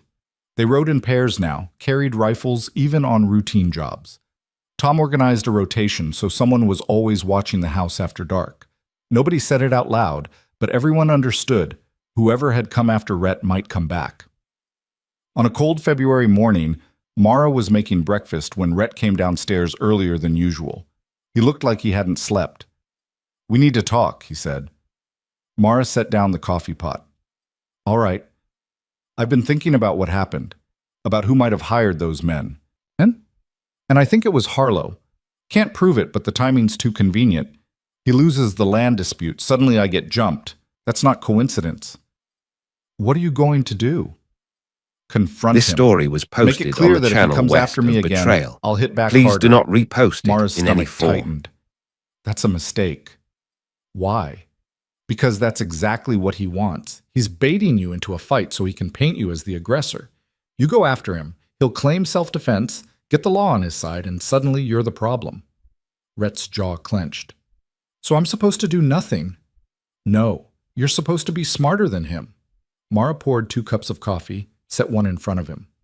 "Harlow's got power because people respect him, or fear him, or both. You take that away, he's got nothing." "How do I take that away?" "By proving he's a coward who hides behind hired thugs. By making his business partners question whether they want to be associated with someone who operates like that." She sat down across from him. "You've built this ranch on reputation. So has he. Destroy his reputation, you destroy his leverage." Rhett looked at her for a long moment. "You've been thinking about this." "I've had time." How do we destroy his reputation without proof? We don't need proof. We need doubt. Mara leaned forward. Harlow relies on contracts with other ranchers, right? For cattle drives, for water rights, for shared grazing. Start talking to those men. Plant questions. Ask if they've had any trouble with Harlow. Mention that you've heard rumors about his business practices. Don't accuse him directly. Just make people wonder. That's dirty. So is hiring men to beat you half to death? You want to fight clean or you want to win? Rhett smiled slightly. When did you get so ruthless? I learned from you. He laughed, then winced and pressed a hand to his ribs. All right, we'll do it your way. But if it doesn't work, it'll work. It took 2 months, but Mara's strategy paid off. Rhett started having quiet conversations with neighboring ranchers, dropping hints about Harlow's methods. He never accused directly, just asked careful questions. You ever have trouble getting paid on time? Heard he's been cutting corners on feed quality. Strange how that fire happened right after his dispute with Johnson, isn't it? The doubt spread like wildfire. Ranchers started reconsidering their partnerships with Harlow. 2 pulled out of a major cattle drive he'd been organizing. Another canceled a water rights agreement. By April, Harlow's operation was hemorrhaging money and credibility. Mara heard about it from Ruth, who heard it from a rancher's wife at the boarding house. Harlow's furious, Ruth said. Came into town yesterday ranting about conspiracies and sabotage. Made a complete fool of himself in front of half the county. Good, Mara said quietly. He knows it was Rhett behind it. Everyone knows. Let him know. As long as he can't prove it, there's nothing he can do. Ruth looked at her with something like admiration. You're not the same woman who showed up here 6 months ago. No, Mara said. I'm not. The confrontation came on a Sunday afternoon in late April.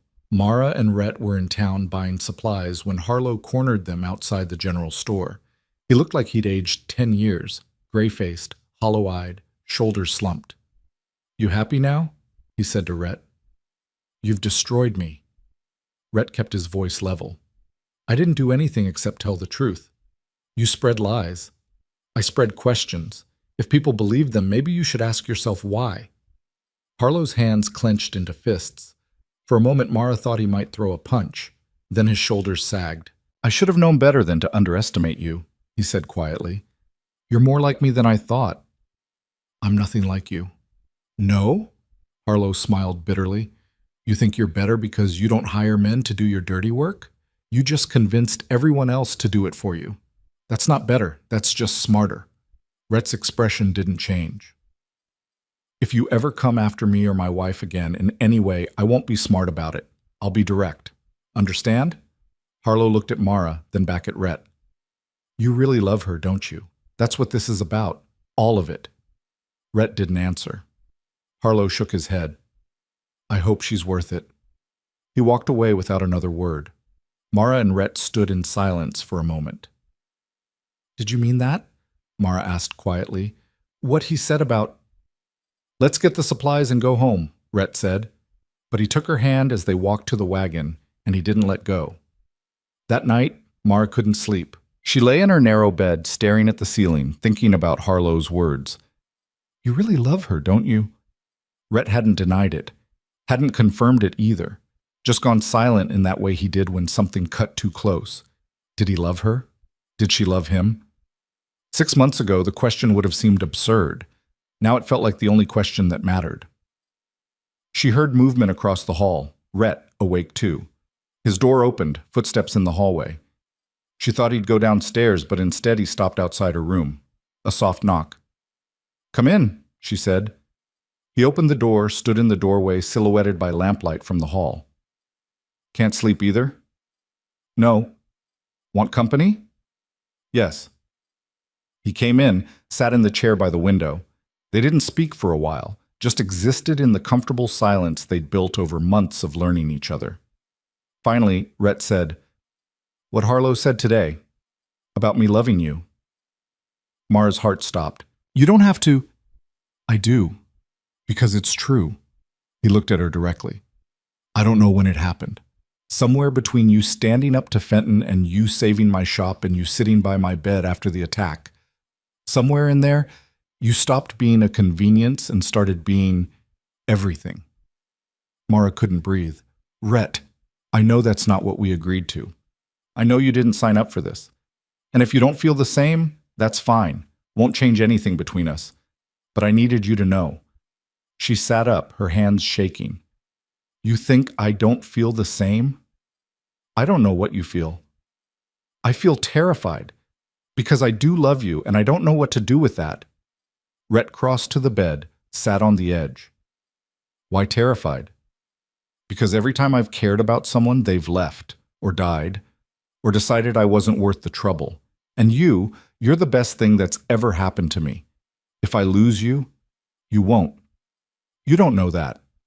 No, but I'm choosing to believe it anyway. He reached for her hand.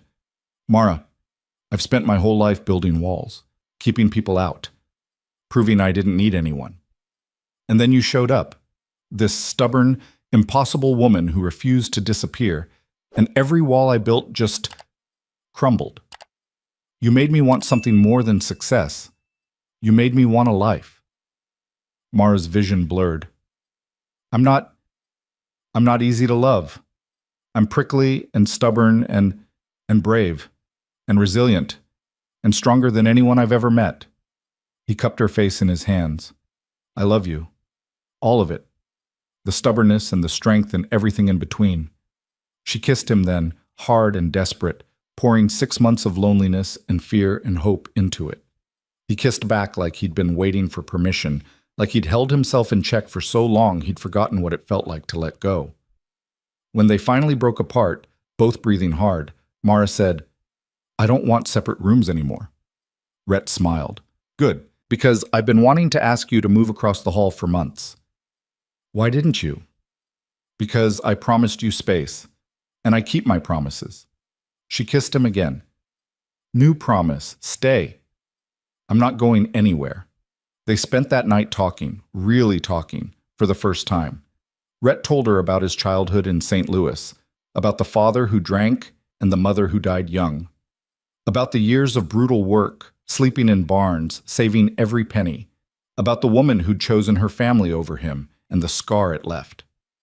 Mara told him about Chicago, about the endless parade of jobs that treated her as disposable, about her sister's death, her brother's silence, about the fear that she'd end up alone and forgotten. They talked until dawn crept through the windows, and when they finally fell asleep, it was together, her head on his chest, his arms around her, both of them holding on like they'd finally found solid ground.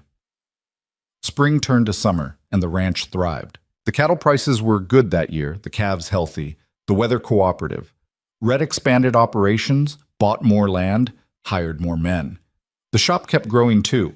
Mara and Annie took on a third seamstress and started fulfilling orders from as far away as Cheyenne. The town slowly, grudgingly accepted them. Not everyone. There were still people who crossed the street to avoid Mara, still whispers about Rhett's judgment. But enough people came around that the hostility faded into background noise. Clara Tibbs never apologized, but she stopped spreading rumors. Judge Fenton remained coolly professional. Eleanor Whitmore became a regular customer and something close to a friend. But the real change came from within. Mara stopped waiting for the other shoe to drop, stopped bracing for rejection. She'd learned something crucial in the months since arriving in Wyoming, that worth wasn't something other people gave you. It was something you built. This brick story by was brick, posted on the choice by channel choice, west of through Betrayal. the work you did and the Please ground do you not held. repost it in She any built form. a business, built a marriage, built a life. And no one could take that away. In August, Ruth threw a party to celebrate the shop's first anniversary. She invited half the county, set up tables in the yard behind the boarding house, hired a fiddle player.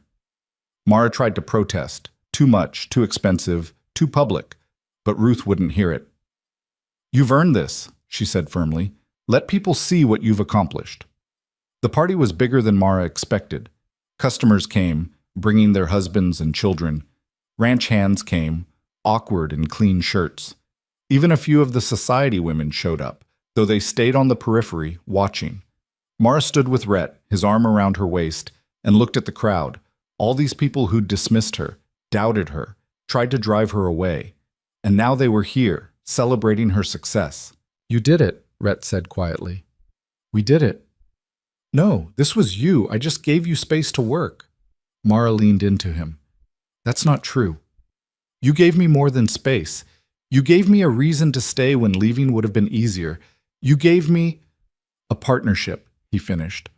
Love, she corrected. You gave me love, even when I didn't know I needed it. He kissed the top of her head. Best investment I ever made. The party went late into the night. People danced, ate, laughed.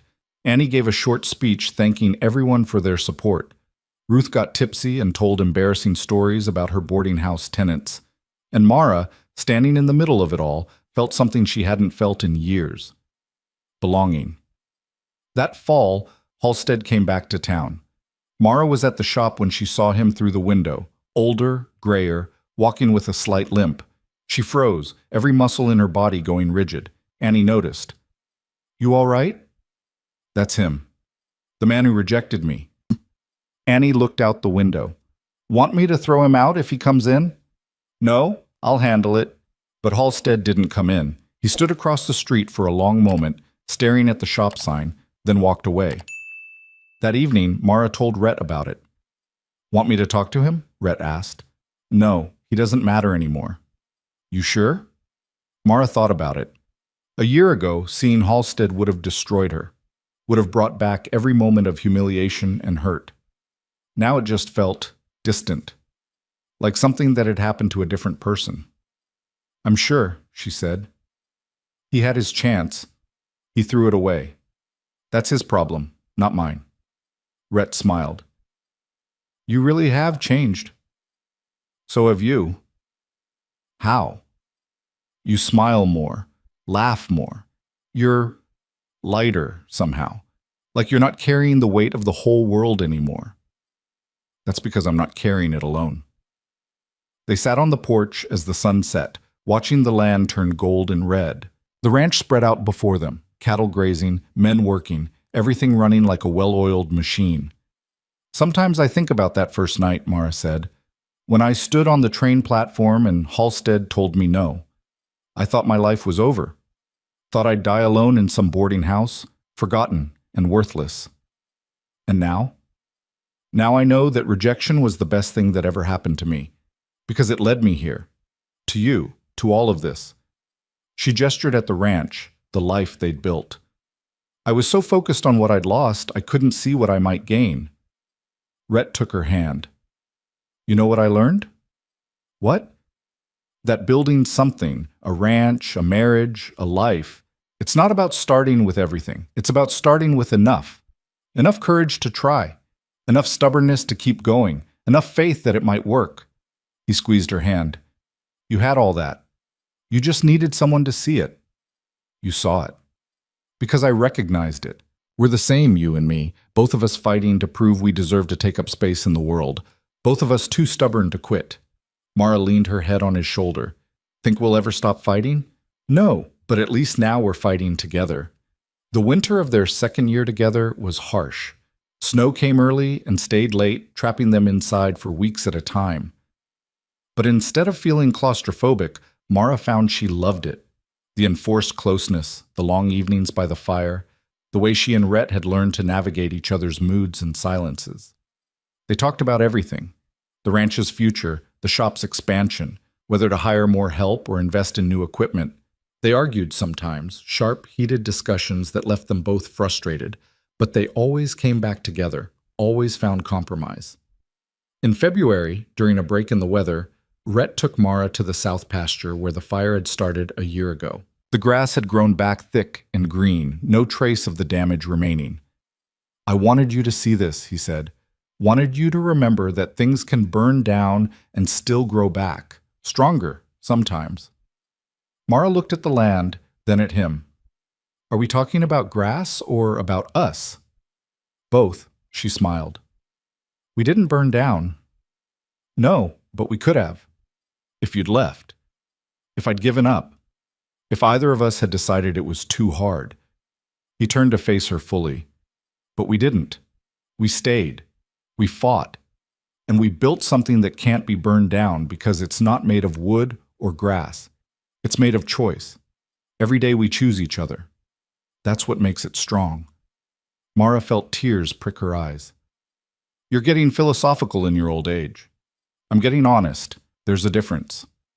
They stood in the pasture as the wind picked up, and Mara thought about everything they'd survived. The rejection, the gossip, the attacks, the doubts. All of it could have destroyed them. Should have destroyed them.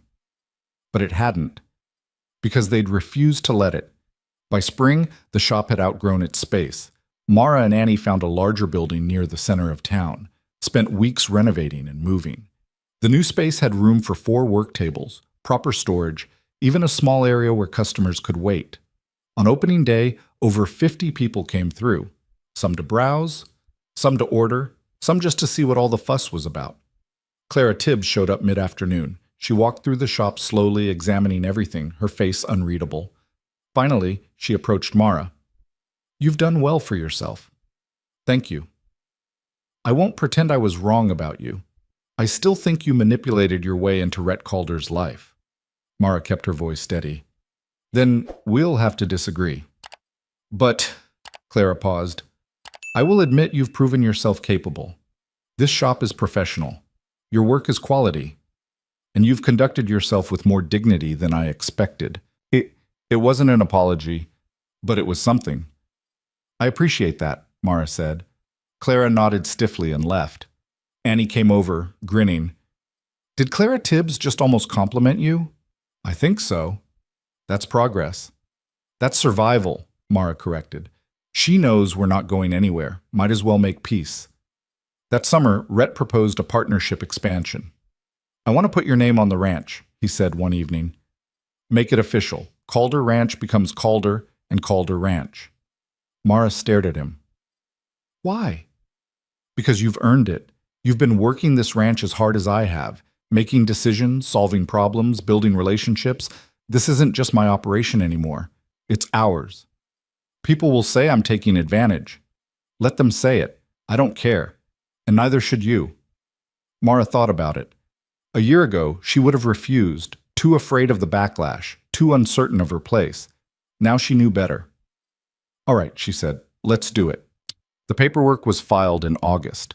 By September, the new signs were up. The letterhead changed, the legal documents updated. Mara Calder wasn't just the ranch owner's wife anymore.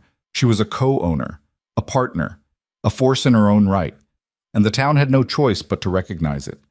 2 years after arriving in Wyoming with nothing but a carpet bag and broken promises, Mara stood on the porch of her home and looked at everything she'd built. The ranch stretched out before her, prosperous and thriving. The shop in town bore her name.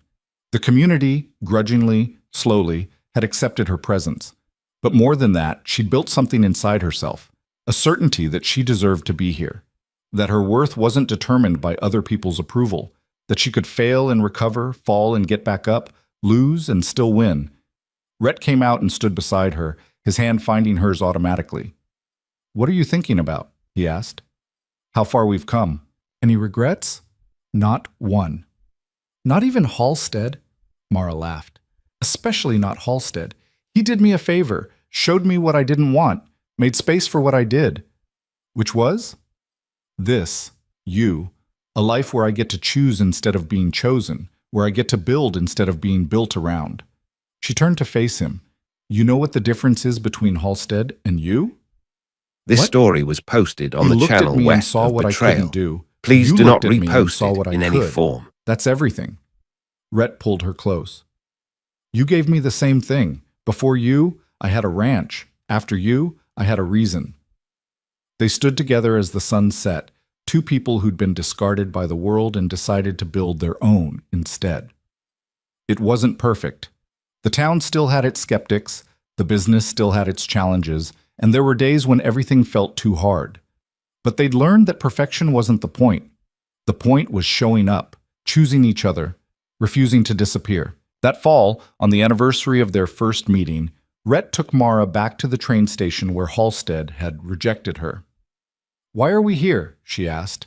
Because I wanted you to see it through different eyes, not as the place you were thrown away, but as the place your real life started. Mara looked at the platform, still rough planks and splinters, still the same dusty town spreading out beyond. But it looked different now. smaller somehow, less intimidating. I was so scared, she said quietly. Standing here with nowhere to go, no one to help me. I thought it was the end. It was the beginning. I know that now, but I didn't then. Rhett put his arm around her. If you could go back and tell that woman something, the one standing here 2 years ago, terrified and alone, what would you say? Mara thought about the woman she'd been, small, scared, certain she'd failed, about the woman she'd become, strong, capable, certain of her worth. I'd tell her it gets better. I'd tell her the rejection isn't a verdict, it's a redirection. I'd tell her that being thrown away doesn't mean being worthless. It just means someone else couldn't see what you had to offer. She looked up at Rhett. And I'd tell her that the best things in life aren't the ones handed to you. They're the ones you build yourself from nothing when everyone says you can't. You think she'd believe you? No, but she'd find out soon enough. They walked back to the wagon hand in hand, leaving the station behind. As they rode home, Mara thought about all the women like her, the ones told they were too old, too small, too weak, too much, or not enough, the ones discarded and dismissed and expected to disappear quietly. She thought about what she'd learned, that survival wasn't about being chosen. It was about choosing yourself, every day, over and over, until the world had no choice but to make space.